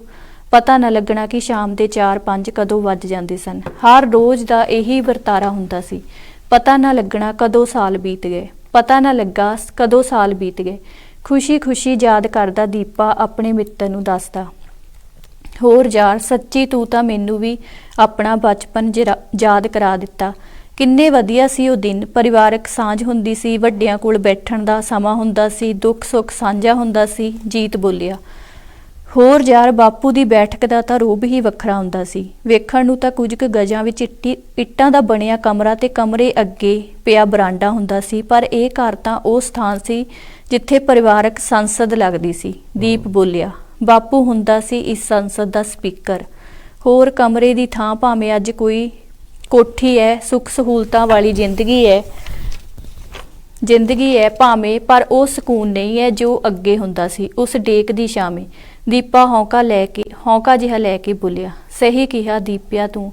ਇਹਨਾਂ ਸੁੱਖ ਸਹੂਲਤਾਂ ਵਾਲੀ ਜ਼ਿੰਦਗੀ ਨੇ ਤਾਂ ਹੁਣ ਪਰਿਵਾਰਕ ਸਾਂਝ ਹੀ ਖੋ ਲਈ ਹੈ। ਹੁਣ ਉਸ ਡੇਕ ਦੀ ਥਾਂ ਫੇਸਬੁੱਕ, ਵਟਸਐਪ ਗਰੁੱਪਾਂ ਵਿੱਚ ਹੀ ਪਰਿਵਾਰ ਹੈ। ਹੁਣ ਤਾਂ ਬਸ ਇਹੀ ਕੁਝ ਹੈ। ਜੀਤ ਬੋਲਿਆ, ਨਹੀਂ, ਨਵੀਂ ਪੀੜ੍ਹੀ ਕੋਲ ਤਾਂ ਮਾਂ-ਬਾਪ ਦੀ ਜਾਂ ਕਿਸੇ ਹੋਰ ਪਰਿਵਾਰ ਦੇ ਮੈਂਬਰ ਦੀ ਗੱਲ ਸੁਣਨ ਜਾਂ ਉਹਨਾਂ ਕੋਲ ਬੈਠਣ ਦਾ ਸਮਾਂ ਹੀ ਨਹੀਂ ਹੈ। ਦਿਨ ਰਾਤ ਹਰ ਕੋਈ ਆਪਣੇ ਹੀ ਕੰਮਾਂ ਵਿੱਚ ਲੱਗਿਆ ਹੋਇਆ। ਯਾਰ ਕੀ ਕਰੀਏ, ਜੀਤਾ ਦੀਪੇ ਦੇ ਮੁੰਡੇ ਤੇ ਹੱਥ ਰੱਖ ਕੇ ਕਹਿੰਦਾ ਹੋਇਆ। ਉਹ ਸਮੇਂ ਵਾਪਸ ਨਹੀਂ ਆ ਸਕਦੇ ਹੁਣ, ਉਹ ਸਮੇਂ ਵਾਪਸ ਨਹੀਂ ਆ ਸਕਦੇ ਹੁਣ। क्या बात है, वाकई उस समय वापस नहीं आ सकते। बहुत वधिया गल कीती है। राजमीत कॉल आ गई, ਆਪਾਂ ਕਾਲ ਲੈ ਲਈ। ਉਸ ਤੋਂ ਬਾਅਦ ਮੈਂ ਜ਼ਿੰਦਗੀ ਜਿਹੜੀ ਗੱਲ ਉਹ ਕਰੂੰਗਾ ਤੁਹਾਡੇ ਨਾਲ। ਹਾਂਜੀ, ਸਤਿ ਸ਼੍ਰੀ ਅਕਾਲ ਜੀ। ਹੈਲੋ ਜੀ, ਸਤਿ ਸ਼੍ਰੀ ਅਕਾਲ। ਸਤਿ ਸ਼੍ਰੀ ਅਕਾਲ ਜੀ। ਤੁਹਾਡੇ ਪ੍ਰੋਗਰਾਮ ਨੇ ਮੈਨੂੰ ਵੀ ਆਪਣਾ ਬਚਪਨ ਯਾਦ ਤਾਂ ਜੀ ਕੌਣ ਬੋਲ ਰਹੇ ਤੁਸੀਂ? ਆਪਣਾ ਨਾਮ ਦੱਸੋ ਪਹਿਲਾਂ। ਮੈਂ ਨਿਰਮਲ ਬੋਲ ਰਹੀ ਹਾਂ। ਹਾਂਜੀ ਨਿਰਮਲ ਜੀ। ਤੇ ਇਹ ਬੇਟੀ ਨੂੰ ਦੇਖ ਕੇ ਨਾ ਬਿਲਕੁਲ ਮੈਨੂੰ ਆਪਣਾ ਅਕਸ ਮੇਰੇ ਮੋਹਰੇ ਆ ਗਿਆ। ਕੀ ਬਾਤ ਕਿ ਮੈਂ ਵੀ ਏਦਾਂ ਖੱਦਰ। ਹੈਲੋ, ਹਾਂਜੀ ਹਾਂਜੀ ਸੁਣ ਰਿਹਾ ਜੀ, ਬੋਲੋ ਤੁਸੀਂ। ਤੇ ਮੈਂ ਵੀ ਏਦਾਂ ਖੱਦਰ ਦੀ ਚਿੱਟੀ ਚੁੰਨੀ ਤੇ ਖੱਦਰ ਦਾ ਸੂਟ ਲੈ ਕੇ ਕਾਲਜ ਜਾਂਦੀ ਹੁੰਦੀ ਸੀ। ਤੇ ਬਿਲਕੁਲ ਇਸੇ ਸਾਦਗੀ ਦੇ ਵਿੱਚ ਮੈਂ ਪੜ੍ਹਾਈ ਕੀਤੀ। ਤੇ ਮੈਨੂੰ ਇਹਨਾਂ ਦੀਆਂ ਯਾਦਾਂ ਜਿਹੜੀਆਂ ਨਾ ਮੈਨੂੰ ਆਪਣੀਆਂ ਯਾਦਾਂ ਯਾਦ ਕਰਾ ਗਈਆਂ।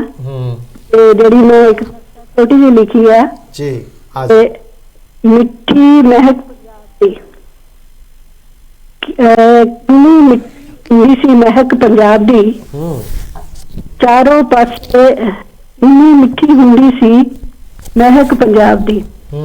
ਜੀ, ਮੋਢਿਆਂ ਦੇ ਉੱਤੇ ਹੁੰਦਾ ਮਮਤਾ ਦਾ ਸ਼ਾਲ ਸੀ, ਚਾਰੋਂ ਪਾਸੇ ਹੁੰਦਾ ਸੋਖ ਦਾ ਮਾਹੌਲ। ਕੀ ਬਾਤ ਹੈ। ਚੰਨ ਤਾਰੇ ਬਾਤਾਂ ਸੀ ਤੇ ਕੋਠੇ ਉੱਤੇ ਸੀ, ਖੁੱਲਾ ਹੁੰਦਾ ਵਿਹੜਾ ਸੀ ਤੇ ਸਾਰੇ ਟੱਬਰ ਦਾ ਡੇਰਾ ਸੀ।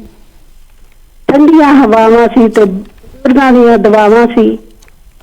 ਵਿਹੜੇ ਵਿੱਚ ਬੈਠੇ ਬਜ਼ੁਰਗ ਹੁੰਦੇ ਸਿਆਣੇ ਸੀ, ਖੇਲਦੇ ਹੁੰਦੇ ਗੁੱਲੀ ਡੰਡਾ, ਚਾਰੋਂ ਪਾਸੇ ਨਿਆਣੇ ਸੀ। ਬਾਹਰ ਲੱਗੇ ਪਾਥੀਆਂ ਦੇ ਢੇਰ ਹੁੰਦੇ ਸੀ ਤਾਂ ਨਿਆਣੇ ਚੁਗਦੇ ਬੇਰੀਆਂ ਤੋਂ ਮਿੱਠੇ ਬੇਰ ਹੁੰਦੇ ਸੀ। ਬਚਪਨ ਦੇ ਦਿਨ ਕਿੰਨੇ ਸੋਹਣੇ ਹੁੰਦੇ ਸੀ, ਕਿੰਨੇ ਚੰਗੇ ਲੱਗਦੇ ਪਰੌਣੇ ਹੁੰਦੇ ਸੀ। ਕੀ ਬਾਤ ਹੈ। ਤੇ ਇਹ ਦਿਨ ਮੈਨੂੰ ਇਸ ਬੇਟੀ ਨੇ ਮੈਨੂੰ ਅੱਜ ਯਾਦ ਕਰਾ ਦਿੱਤੇ ਤੇ ਮੈਨੂੰ ਬਹੁਤ ਲੱਗੀ ਹੈ। ਤਾਂ ਬਹੁਤ ਗॉड ਬlesਸ। ਥੈਂਕ ਯੂ ਤੁਹਾਡਾ। Thank you. ਮੇਰੀਆਂ ਬਲੇਸਿੰਗਸ ਦੇ ਦੇਣਾ ਇਹਨੂੰ। ਹਾਂਜੀ, ਧੰਨਵਾਦ ਤੁਹਾਡਾ ਮੈਮ, ਬਹੁਤ ਬਹੁਤ। ਤੇ ਦੇਖੋ ਤੁਹਾਨੂੰ ਅੱਜ ਦੇਖ ਕੇ ਉਹਨਾਂ ਨੂੰ ਵੀ ਆਪਣਾ ਬਚਪਨ ਚੇਤੇ ਆ ਗਿਆ, ਔਰ ਬਹੁਤ ਵਧੀਆ ਗੱਲ ਹੈ। ਔਰ ਹੁਣੀ ਮੈਨੂੰ ਮੈਸੇਜ ਵੀ ਆਇਆ ਕੁਲਵੰਤ ਕੌਰ ਮੈਡਮ ਹੋਣਾ ਦਾ, ਸਾਡੀ ਮਾਤਾ ਕਹਿੰਦੇ ਵੀ ਬਾਲ ਸਾਹਿਤ ਬਾਰੇ ਬਹੁਤ ਘੱਟ ਲਿਖਿਆ ਜਾਂਦਾ, ਔਰ ਇਹ ਬਹੁਤ ਚੰਗੀ ਗੱਲ ਹੈ ਕਿ ਇਹ ਬੱਚੀ ਜਿਹੜੀ ਹੈ ਲਿਖ ਰਹੀ ਹੈ, ਔਰ ਇਹਨੂੰ ਕਹਿਣਾ ਵੀ ਇਸ ਤਰ੍ਹਾਂ ਹੀ ਲਿਖੀ ਜਾਵੇ, ਔਰ ਮੇਰੇ ਨਾਲ ਸੰਪਰਕ ਜ਼ਰੂਰ ਕਰੇ। ਹਾਂਜੀ ਜ਼ਰੂਰ ਜੀ, ਤੁਹਾਡੇ ਨਾਲ ਇਹ ਗੱਲ ਜ਼ਰੂਰ ਪਹੁੰਚੇਗੀ, ਗੱਲਬਾਤ ਵੀ ਕਰੇਗੀ। ਔਰ ਜਿਸ ਤਰ੍ਹਾਂ ਤੁਸੀਂ ਇਹਨੂੰ ਆਸ਼ੀਰਵਾਦ ਦਿੱਤਾ ਹੈ ਤੇ ਮੈਨੂੰ ਹੁਣ ਪੂਰਾ ਵਿਸ਼ਵਾਸ ਹੋ ਗਿਆ ਵੀ ਇਹ ਬੱਚੀ ਜ਼ਰੂਰ ਅੱਗੇ ਤੱਕ ਜਾਏਗੀ ਔਰ ਇੱਕ ਆਪਣੀ ਜਿਹੜਾ ਮੁਕਾਮ ਹਾਸਿਲ ਕਰੇਗੀ। ਰਾਜਵੀਰ ਕਾਲ ਇੱਕ ਹੋਰ ਆ ਗਈ, ਆਪਾਂ ਕਾਲ ਲੈ ਲਈ ਤੇ ਉਸ ਤੋਂ ਬਾਅਦ ਗੱਲ ਕਰਦੇ ਹਾਂ। ਹਾਂਜੀ, ਸਤਿ ਸ਼੍ਰੀ ਅਕਾਲ ਜੀ। ਸਤਿ ਸ਼੍ਰੀ ਅਕਾਲ ਜੀ। ਸਤਿ ਸ਼੍ਰੀ ਅਕਾਲ ਜੀ, ਕੌਣ ਬੋਲਦੇ ਜੀ? ਸੰਤੋਖ ਸਿੰਘ ਹੈ ਟੱਕ ਸਾਹਿਬ, ਮੈਂ ਕੈਪਟਨ ਤੋਂ ਬੋਲ ਰਿਹਾ। ਸੰਤੋਖ ਸਿੰਘ ਜੀ ਆਇਆਂ ਨੂੰ ਜੀ। ਧੰਨਵਾਦ ਜੀ, ਧੰਨਵਾਦ ਟੱਕ ਸਾਹਿਬ, ਬੜਾ ਮਨ ਖੁਸ਼ ਹੋਇਆ ਰਾਜਵੀਰ ਹੁਣਾਂ ਦੀ ਆਵਾਜ਼ ਸੁਣ ਕੇ ਤੇ ਪ੍ਰੋਗਰਾਮ ਦੇ ਵਿੱਚ ਜੋ ਗੱਲਬਾਤ ਹੋਈ ਹੈ ਮੈਂ ਉਹ ਚੰਗਾ ਲੱਗਾ ਜੋ ਵੀ ਤੁਸੀਂ ਉਦਮ ਕੀਤਾ ਹੈ। ਹਾਂਜੀ ਸਰ, ਸਤਿ ਸ਼੍ਰੀ ਅਕਾਲ। ਸਤਿ ਸ਼੍ਰੀ ਅਕਾਲ ਰਾਜਵੀਰ ਜੀ। ਹਾਂਜੀ ਸਤਿ ਸ਼੍ਰੀ ਅਕਾਲ। ਤੇ ਸਾਡੇ ਰੂਬਰੂ ਕੀਤਾ ਤੁਸੀਂ ਇਹਨਾਂ ਨੂੰ, ਬਹੁਤ ਵਧੀਆ ਲੱਗ ਰਿਹਾ। ਔਰ ਮੈਂ ਦੱਸਿਆ ਜਾਵਾਂ ਆਪਣੇ ਸਰਬਜੀਤ ਜੀ, ਇਹ ਜੀ ਰਾਜਵੀਰ ਹੁਣਾਂ ਨੇ ਮੇਰੇ ਨਾਲ ਸੰਪਰਕ ਕੀਤਾ ਸੀ ਕੁਝ ਦੇਰ ਪਹਿਲਾਂ। ਹਾਂਜੀ, ਲੇਕਿਨ ਮੈਂ ਇਹਨਾਂ ਨੂੰ ਬੇਨਤੀ ਕੀਤੀ ਸੀ ਕਿ ਤੁਸੀਂ ਸਾਊਥ ਆਰਟ ਪ੍ਰੋਗਰਾਮ ਹੋਣ ਜਾ ਰਿਹਾ ਤੇ ਤੁਸੀਂ ਉੱਥੇ ਕੋਸ਼ਿਸ਼ ਕਰੋ, ਆਪਾਂ ਉੱਥੇ ਗੱਲਬਾਤ ਕਰਾਂਗੇ। ਲੇਕਿਨ ਕਿਸੇ ਕਾਰਨ ਆ ਨਹੀਂ ਸਕੇ, ਮੁੜ ਕੇ ਸੰਪਰਕ ਬਣਿਆ ਨਹੀਂ। ਪਰ ਇਹ ਜਾਣ ਕੇ ਕਿ ਇਹਨਾਂ ਨੇ ਇੰਨਾ ਵਧੀਆ ਕਹਾਣੀਆਂ ਕਵਿਤਾਵਾਂ ਲਿਖਦੇ ਨੇ, ਬੜਾ ਮਨ ਖੁਸ਼ ਹੋਇਆ ਜੀ। ਚੰਗਾ ਲੱਗਾ। ਬਸ ਇਸ ਤਰ੍ਹਾਂ ਹੀ ਜੀ ਆਪਾਂ ਨੇ ਇਸ ਬੱਚੀ ਨੂੰ ਇਸ ਤਰ੍ਹਾਂ ਹੀ ਆਸ਼ੀਰਵਾਦ ਦੇਣਾ ਤਾਂ ਕਿ ਇਹ ਵਧੀਆ ਲਿਖ ਸਕੇ। ਔਰ ਬਾਕੀ ਮੈਂ ਇਹਦੇ ਨਾਲ ਗੱਲ ਵੀ ਕੀਤੀ ਸੀ ਤੇ ਕਹਿੰਦੀ ਸੀ ਹਾਂਜੀ ਮੈਨੂੰ ਦੱਸਿਆ ਸੀਗਾ ਵੀ ਤੁਸੀਂ ਉੱਥੇ ਆਇਓ, ਪਰ ਕਈ ਰੁਝੇਵੇਂ ਐਸੇ ਹੁੰਦੇ ਆ ਜਦੋਂ ਬੱਚੇ ਆਉਂਦੇ ਆ ਬਾਹਰ ਤਾਂ ਨਹੀਂ ਕਈ ਵਾਰੀ ਜਾ ਹੁੰਦਾ, ਪਰ ਇਹ ਹੁਣ ਕੋਸ਼ਿਸ਼ ਕਰੇਗੀ, ਪਹੁੰਚਿਆ ਕਰੇਗੀ ਜਿੱਥੇ ਵੀ ਸਾਹਿਤਕ ਪ੍ਰੋਗਰਾਮ ਹੋਇਆ ਕਰੇਗਾ। ਬਿਲਕੁਲ, ਬਹੁਤ ਜ਼ਰੂਰੀ ਆ, ਬਹੁਤ ਜ਼ਰੂਰੀ ਆ। ਔਰ ਡਾਕਟਰ ਸਾਹਿਬ ਇੱਕ ਮੈਂ ਹੋਰ ਗੱਲ ਕਰਦਾ ਜਾਵਾਂ ਕਿ ਇਹ ਸਾਡੀ ਬਹੁਤ ਲੋੜ ਆ ਇਸ ਮੁਲਕ ਦੇ ਵਿੱਚ ਜੀ, ਕਿ ਜਿਹੜੇ ਯੰਗ ਆਪਣੇ ਲੜਕੇ ਜਾਂ ਲੜਕੀਆਂ ਜਿਹੜੇ ਉਹ ਪੰਜਾਬੀ ਦੇ ਵਿੱਚ ਲਿਖਦੇ ਆ, ਇੱਥੇ ਆਉਣ ਤੇ ਅੱਗੇ ਹੋਣ। ਕਿਉਂਕਿ ਜਿਹੜੇ ਸਾਡੇ ਬਜ਼ੁਰਗ ਸਾਹਿਤਕਾਰ ਨੇ ਬਹੁਤ ਸਾਰੇ ਤੁਰ ਗਏ ਪਿਛਲੇ ਕੁਝ ਮਹੀਨਿਆਂ ਦੇ ਸਾਲਾਂ ਦੇ ਵਿੱਚ ਹੀ ਜੀ, ਤੇ ਉਹ ਜਿਹੜਾ ਗੈਪ ਪੈ ਰਿਹਾ ਉਹਨੂੰ ਭਰਨ ਦੇ ਲਈ ਇਹ ਸਾਡੀ ਇੱਕ ਚਿੰਤਾ ਦਾ ਵਿਸ਼ਾ ਹੈ ਜੀ ਕਿ ਉਹਨਾਂ ਸਾਡੇ ਜਿਹੜੇ ਯੰਗ ਮੁੰਡੇ ਕੁੜੀਆਂ ਇੱਧਰ ਆ ਨਹੀਂ ਰਹੇ। ਸੋ ਇਹ ਜਾਣ ਕੇ ਕਿ ਸਾਡੀ ਬੀਬੀ ਇੰਨੀ ਛੋਟੀ ਉਮਰ ਦੇ ਵਿੱਚ ਇੰਨੀਆਂ ਮੰਜ਼ਿਲਾਂ ਤੇ ਮਤਲਬ ਇਹਨਾਂ ਨੇ ਪੁਰ ਕੀਤੀਆਂ ਨੇ ਤੇ ਬੜਾ ਚੰਗਾ ਲੱਗਾ। ਤੁਸੀਂ ਕੀ ਕਹਿਣਾ ਚਾਹੋਗੇ, ਤੁਸੀਂ ਕੁਝ ਸੁਣਾਉਣਾ ਚਾਹੋਗੇ ਅੱਜ ਪ੍ਰੋਗਰਾਮ ਵਿੱਚ? ਅੱਛਾ, ਮੈਂ ਤਾਂ ਵੈਸੇ ਸੁਣਨ ਦੇ ਹੱਕ ਵਿੱਚ ਹਾਂ, ਲੇਕਿਨ ਜੇ ਤੁਸੀਂ ਕਹੋ ਤਾਂ ਮੈਂ ਕੁਝ ਨੂੰ ਪਿੱਛੇ ਕਦੀ ਜ਼ਰੂਰ ਆਪਣੀ ਤੁਸੀਂ ਜਿਹੜੀ ਕਵਿਤਾ ਜਾਂ ਨਜ਼ਮ ਸਾਡੇ ਨਾਲ ਸਾਂਝੀ ਜ਼ਰੂਰ ਕਰੋ। ਅੱਛਾ ਤੁਸੀਂ ਇਹ ਦੱਸੋ ਕਿ ਤੁਸੀਂ ਰੋਮਾਂਟਿਕ ਚੀਜ਼ ਆਪਾਂ ਕਰੀਏ ਜਾਂ ਫਿਰ ਆਪਾਂ ਇੱਕ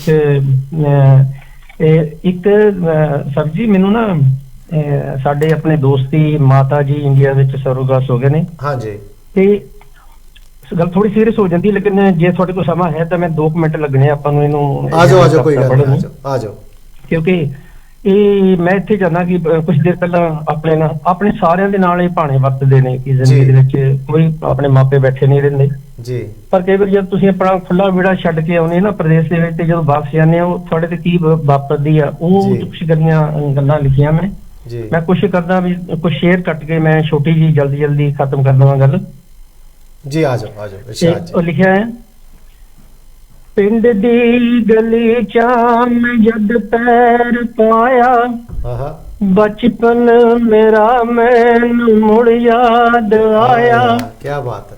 ਘਰ ਦੇ ਮੈਂ ਬੂਹੇ ਨੂੰ ਜਦ ਚਾਬੀ ਲਾਈ, ਮਾਂ ਫਿਰ ਤੂੰ ਮੈਨੂੰ ਬਹੁਤ ਯਾਦ ਆਈ। ਮਾਂ ਫਿਰ ਤੂੰ ਮੈਨੂੰ ਬਹੁਤ ਯਾਦ ਆਈ, ਮਾਂ ਫਿਰ ਤੂੰ ਮੈਨੂੰ ਬਹੁਤ ਯਾਦ ਆਈ। ਤਾਰੀ ਯਾਦ ਅੱਖੀਆਂ ਚ ਪਾਣੀ ਸੀ ਲੱਗਿਆ, ਇਸ ਦਰ ਨੂੰ ਮਾਂ ਕਦੇ ਨਹੀਂ ਕੁੰਡਾ ਸੀ ਲੱਗਿਆ। ਤਾਰੀ ਯਾਦ ਅੱਖੀਆਂ ਚ ਪਾਣੀ ਸੀ ਲੱਗਿਆ, ਇਸ ਦਰ ਨੂੰ ਮਾਂ ਕਦੇ ਨਹੀਂ ਕੁੰਡਾ ਸੀ ਲੱਗਿਆ। ਜਦੋਂ ਸੁਣ ਬੇੜੇ ਨੇ ਪਾਈ ਦੁਹਾਈ, ਮਾਂ ਫਿਰ ਤੂੰ ਮੈਨੂੰ ਬਹੁਤ ਯਾਦ ਆਈ। ਗਲੀਆਂ ਵੀ ਉਹੀ ਤੇਰਾਵਾਂ ਵੀ ਉਹੀ, ਪਿੱਪਲ ਹੋ ਬੋੜਾ ਤੇ ਛਾਵਾਂ ਵੀ ਉਹੀ। ਗਲੀਆਂ ਵੀ ਉਹੀ ਤੇਰਾਵਾਂ ਵੀ ਉਹੀ, ਪਿੱਪਲ ਹੋ ਬੋੜਾ ਤੇ ਛਾਵਾਂ ਵੀ ਉਹੀ। ਪਰ ਤੂੰ ਕਿਤੇ ਵੀ ਨਾ ਦਿੱਤੀ ਦਿਖਾਈ, ਮਾਂ ਫਿਰ ਤੂੰ ਮੈਨੂੰ ਬਹੁਤ ਯਾਦ ਆਈ। ਚਰਖੇ ਸੰਦੂਕਾਂ ਨੂੰ ਮੁੜ ਮੁੜ ਕੇ ਦੇਖਾਂ, ਮੱਥੇ ਮੈਂ ਸਰ ਦਿਲ ਸਤੀਰਾਂ ਨੂੰ ਟੇਕਾਂ। ਚਰਖੇ ਸੰਦੂਕਾਂ ਨੂੰ ਮੁੜ ਮੁੜ ਕੇ ਦੇਖਾਂ, ਮੱਥੇ ਮੈਂ ਸਰ ਦਿਲ ਸਤੀਰਾਂ ਨੂੰ ਟੇਕਾਂ। ਚੁੱਲ੍ਹਿਆਂ ਤੇ ਪੱਠੀਆਂ ਨੇ ਜਦ ਬਾਤ ਪਾਈ, ਮਾਂ ਫਿਰ ਤੂੰ ਮੈਨੂੰ ਬਹੁਤ ਯਾਦ ਆਈ। ਲੜਨਾ ਝਗੜਨਾ ਤੇ ਰੁੱਸਣਾ ਮਨਾਉਣਾ, ਬਚਪਨ ਦੇ ਸਮਿਆਂ ਨੇ ਮੁੜ ਕੇ ਨਹੀਂ ਆਉਣਾ। ਮਨ ਦਾ ਨੀ ਗੱਲ ਦਿਲ ਨੂੰ ਬੜੀ ਸਮਝ ਆਈ, ਮਾਂ ਫਿਰ ਤੂੰ ਮੈਨੂੰ ਬਹੁਤ ਯਾਦ ਆਈ। ਮਾਵਾਂ ਤਾਂ ਹੁੰਦੀਆਂ ਨੇ ਸ਼ਾਮਾਂ ਹੋਏ ਰੱਬਾ, ਕਿਉਂ ਤੂੰ ਖੋ ਲੈਂਦਾ ਏ ਮਾਮਾ ਹੋਏ ਰੱਬਾ। ਚੱਲੀ ਨੇ ਹੋਣੀ ਤੂੰ ਮਾਂ ਦੀ ਜੁਦਾਈ, ਮਾਂ ਫਿਰ ਤੂੰ ਮੈਨੂੰ ਬਹੁਤ ਯਾਦ ਆਈ। ਜੀ ਸ਼ਾਹ ਜੀ। ਮਾਂ ਜਦ ਵੀ ਸੁਪਨੇ ਚ ਮੇਰੇ ਤੂੰ ਆਵੇ, ਹਾੜੇ ਮੈਂ ਪਾਵਾਂ ਨਾ ਰੱਬਾ ਮਜਾਵੇ। ਮਾਂ ਜਦ ਵੀ ਸੁਪਨੇ ਚ ਮੇਰੇ ਤੂੰ ਆਵੇ, ਹਾੜੇ ਮੈਂ ਪਾਵਾਂ ਨਾ ਰੱਬਾ ਮਜਾਵੇ। ਉਹ ਵੀ ਨੀ ਸੋਖੇ ਦੀ ਸੌਂਦਾ ਦਹਾਈ, ਮਾਂ ਫਿਰ ਤੂੰ ਮੈਨੂੰ ਬਹੁਤ ਯਾਦ ਆਈ। ਧੰਨਵਾਦ ਜੀ। ਕੀ ਬਾਤ ਹੈ, ਵਾਕਈ ਮਾਫੀ ਚਾਹਾਂਗਾ ਮੇਰੀ ਗਲੇ ਦੀ ਆਵਾਜ਼ ਠੀਕ ਨਹੀਂ ਸੀ। ਤੁਸੀਂ ਥੋੜੀ ਜਿਹੀ ਤੁਸੀਂ ਸੁਣਾਇਆ ਨਾ, ਵਾਕਈ ਇਮੋਸ਼ਨਲ ਕਰਤਾ ਸੀ ਸਾਨੂੰ ਇੰਨਾ ਕਿ ਮਾਂ ਤੋਂ ਬਿਨਾਂ ਜ਼ਿੰਦਗੀ ਬਿਲਕੁਲ ਅਧੂਰੀ ਹੋ ਜਾਂਦੀ ਹੈ। ਔਰ ਤੁਸੀਂ ਜਿਸ ਤਰ੍ਹਾਂ ਜ਼ਿਕਰ ਕੀਤਾ ਕਿ ਇਹ ਸਾਰਿਆਂ ਤੇ ਇਹ ਪਾਉਣਾ ਵਰਤਦਾ ਹੀ ਹੈ, ਇਹ ਸੱਚ ਆਪਾਂ ਨੂੰ ਕਬੂਲ ਕਰਨਾ ਹੀ ਪੈਂਦਾ। ਇੱਕ ਦਿਨ ਸਾਨੂੰ ਮਾਂ ਪਿਓ ਸਾਨੂੰ ਛੱਡ ਕੇ ਚੱਲ ਜਾਂਦੇ, ਇਸੇ ਕਰਕੇ ਕਹਿੰਦੇ ਆ ਕਿ ਮਾਂ ਪਿਓ ਦੀ ਸੇਵਾ ਕਰ ਲਓ, ਕਿਉਂਕਿ ਮਾਂ ਪਿਓ ਦਾ ਇੱਕ ਐਸਾ ਰਿਸ਼ਤਾ ਜਿਹੜਾ ਮੁੜ ਕੇ ਨਹੀਂ ਮਿਲਦਾ। ਸਾਰੇ ਰਿਸ਼ਤੇ ਮਿਲ ਜਾਂਦੇ, ਇੱਕ ਮਾਂ ਪਿਓ ਨਹੀਂ ਵਾਪਸ ਮਿਲਦੇ। ਸੋ ਕੋਸ਼ਿਸ਼ ਕਰੋ ਕਿ ਮਾਂ ਪਿਓ ਨੂੰ ਤੁਸੀਂ ਜਿੰਨਾ ਉਹਦੀ ਸੇਵਾ ਕਰ ਸਕਦੇ ਕਰ ਲਓ। ਬਹੁਤ ਬਹੁਤ ਧੰਨਵਾਦ ਜੀ ਤੁਹਾਡਾ। ਬਹੁਤ ਬਹੁਤ ਧੰਨਵਾਦ, ਤੁਸੀਂ ਇੰਨੀ ਵਧੀਆ ਆਪਣੇ ਸਾਡੇ ਨਾਲ ਸਾਂਝੀ ਕੀਤੀ ਕਵਿਤਾ, ਔਰ ਬੱਚੀ ਨੂੰ ਪਿਆਰ ਵੀ ਦਿੱਤਾ ਔਰ ਇਹਨੂੰ ਹੌਸਲਾ ਵੀ ਦਿੱਤਾ ਕਿ ਸਾਡੇ ਨਾਲ ਤੂੰ ਵਧੀਆ ਵਧੀਆ। ਬਿਲਕੁਲ ਬਿਲਕੁਲ, ਸਾਨੂੰ ਬਹੁਤ ਡਾਕਟਰ ਸਾਹਿਬ ਜਿਹੜੀ ਗੱਲ ਵਿੱਚ ਕਈ ਵਾਰੀ ਰਹਿ ਜਾਂਦੀ ਪੂਰੀ ਨਹੀਂ ਹੁੰਦੀ ਜੀ। ਬਹੁਤ ਚੰਗਾ ਲੱਗਾ ਜਿਹੜਾ ਤੁਸੀਂ ਜੋ ਇਹ ਉਦਮ ਕੀਤਾ ਹੈ। ਅਸੀਂ ਤੁਹਾਨੂੰ ਦੁਆਵਾਂ ਚੜ੍ਹਦੀ ਕਲਾ ਲਈ, ਤੇ ਨਾਲ ਹੀ ਆਪਣੀ ਬੱਚੀ ਨੂੰ ਹਮੇਸ਼ਾ ਹੀ ਦੁਆਵਾਂ ਦੇ ਨਾਲ ਬਹੁਤ ਬਹੁਤ ਧੰਨਵਾਦ। ਬਹੁਤ ਬਹੁਤ ਧੰਨਵਾਦ, ਥੈਂਕ ਯੂ। ਧੰਨਵਾਦ ਰਾਜਵੀਰ, ਵਾਕਈ ਜਿਸ ਤਰ੍ਹਾਂ ਇਹਨਾਂ ਨੇ ਸੁਣਾਇਆ ਸਾਨੂੰ ਗੱਲ ਮਾਂ ਬਾਰੇ ਗੱਲ ਕੀਤੀ ਹੈ ਨਾ, ਵੀ ਮਾਂ ਪਿਓ ਤੋਂ ਬਿਨਾਂ ਕੁਝ ਨਹੀਂ ਰਹਿੰਦਾ ਜ਼ਿੰਦਗੀ ਵਿੱਚ, ਜ਼ਿੰਦਗੀ ਅਧੂਰੀ ਹੋ ਜਾਂਦੀ ਹੈ। ਔਰ ਜ਼ਿੰਦਗੀ ਇੱਕ ਐਸੀ ਹੈ ਨਾ ਕਿ ਜ਼ਿੰਦਗੀ ਖੇਡਦੀ ਵੀ ਉਹਦੇ ਨਾਲ ਹੈ ਜਿਹੜਾ ਖਿਲਾੜੀ ਬਹੁਤ ਚੰਗਾ ਹੁੰਦਾ ਹੈ, ਔਰ ਉਹ ਜ਼ਿੰਦਗੀ ਹਮੇਸ਼ਾ ਉਹਦੇ ਨਾਲ ਹੀ ਖੇਡਦੀ ਹੈ। ਦਰਦ ਜਿਹੜੇ ਆ ਨਾ ਸਾਰਿਆਂ ਦੇ ਸਾਂਝੇ ਹੁੰਦੇ ਆ, ਇੱਕੋ ਜਿਹੇ ਹੁੰਦੇ ਆ, ਪਰ ਕੋਈ ਸਹਿ ਲੈਂਦਾ ਆ ਹਾਰ ਕੇ ਉਹਨੂੰ, ਜੇ ਕੋਈ ਸਹਿ ਲਵੇ, ਉਹ ਸਾਰਿਆਂ ਦੇ ਆਪਣੇ ਆਪਣੇ ਹੁੰਦੇ ਆ ਨਾ। ਤੇ ਕੋਈ ਜਿਹੜਾ ਉਹ ਹਾਰ ਕੇ ਉਹ ਨਿਰਾਸ਼ ਹੋ ਜਾਂਦਾ ਆ, ਤੇ ਕੋਈ ਲੜ ਕੇ ਨਿਖਰ ਜਾਂਦਾ ਆ। ਗੱਲ ਇਹੀ ਆ ਬਸ ਵੀ ਆਪਾਂ ਉਹਨੂੰ ਜ਼ਿੰਦਗੀ ਨੂੰ ਕਿੱਦਾਂ ਜੀਣਾ ਆ। ਇਹਨਾਂ ਨੇ ਮਾਪਿਓ ਦੀ ਗੱਲ ਕੀਤੀ ਹੈ, ਤੁਸੀਂ ਵੀ ਆਪਣੀ ਕਵਿਤਾ ਮਾਪੇ ਇੱਕ ਲਿਖੀ ਸੀਗੀ, ਮੈਂ ਚਾਹਾਂਗਾ ਉਹ ਕਵਿਤਾ ਜ਼ਰੂਰ ਸਾਡੇ ਨਾਲ ਸਾਂਝੀ ਕਰੋ। ਹਾਂਜੀ ਜ਼ਰੂਰ। ਮਾਪੇ, ਮਾਂ ਤੋਂ ਬਿਨਾ ਕੋਈ ਪੁੱਛੇ ਨਾ, ਪਿਓ ਤੋਂ ਬਿਨਾ ਕੋਈ ਰੁੱਸੇ ਨਾ, ਮਾਂ ਤੋਂ ਬਿਨਾ ਕੋਈ ਚਾਅ ਨਾ ਲਡਾਵੇ, ਪਿਓ ਤੋਂ ਬਿਨਾ ਕੋਈ ਰਾਹ ਨਾ ਦਿਖਾਵੇ, ਮਾਂ ਤੋਂ ਬਿਨਾ ਕੌਣ ਸਮਝਾਵੇ, ਪਿਓ ਤੋਂ ਬਿਨਾ ਕੌਣ ਕਮਾਵੇ, ਮਾਂ ਤੋਂ ਬਿਨਾ ਕੌਣ ਸੁਪਨੇ ਦਿਖਾਵੇ, ਪਿਓ ਤੋਂ ਬਿਨਾ ਕੌਣ ਖੁਆਇਸ਼ਾਂ ਸਜਾਵੇ।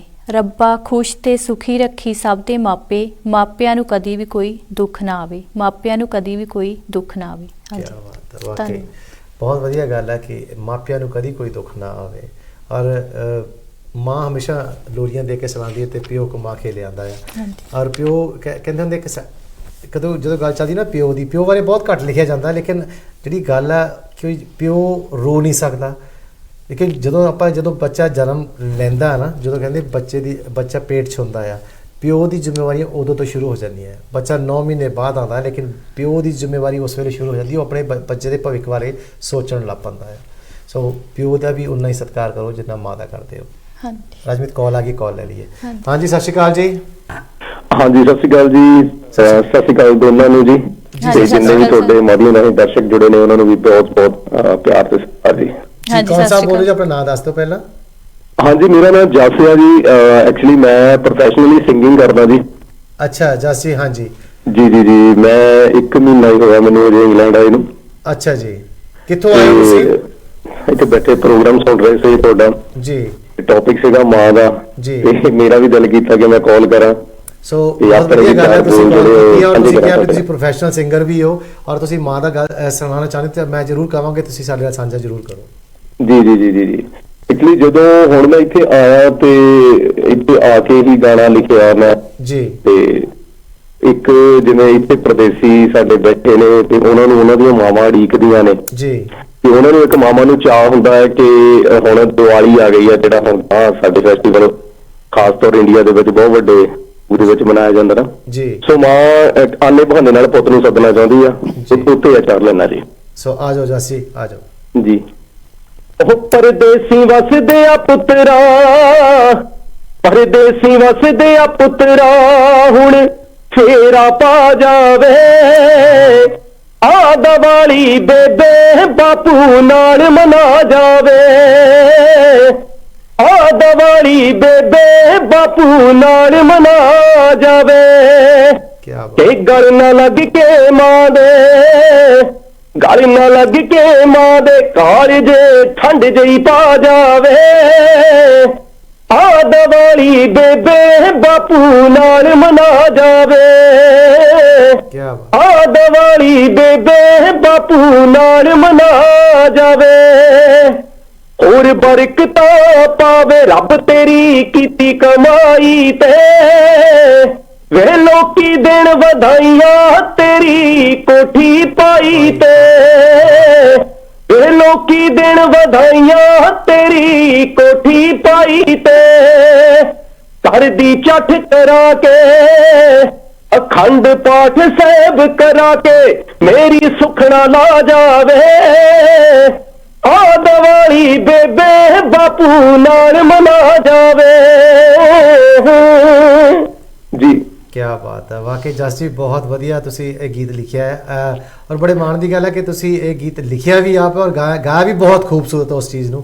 जस जी तुसी जिक्र कीता कि तुसी हुणी जिक्र कीता कि तुहानूं आया नूं इंग्लैंड च 1 महीना होया, तुसी किहड़ी जगह तो आए हो?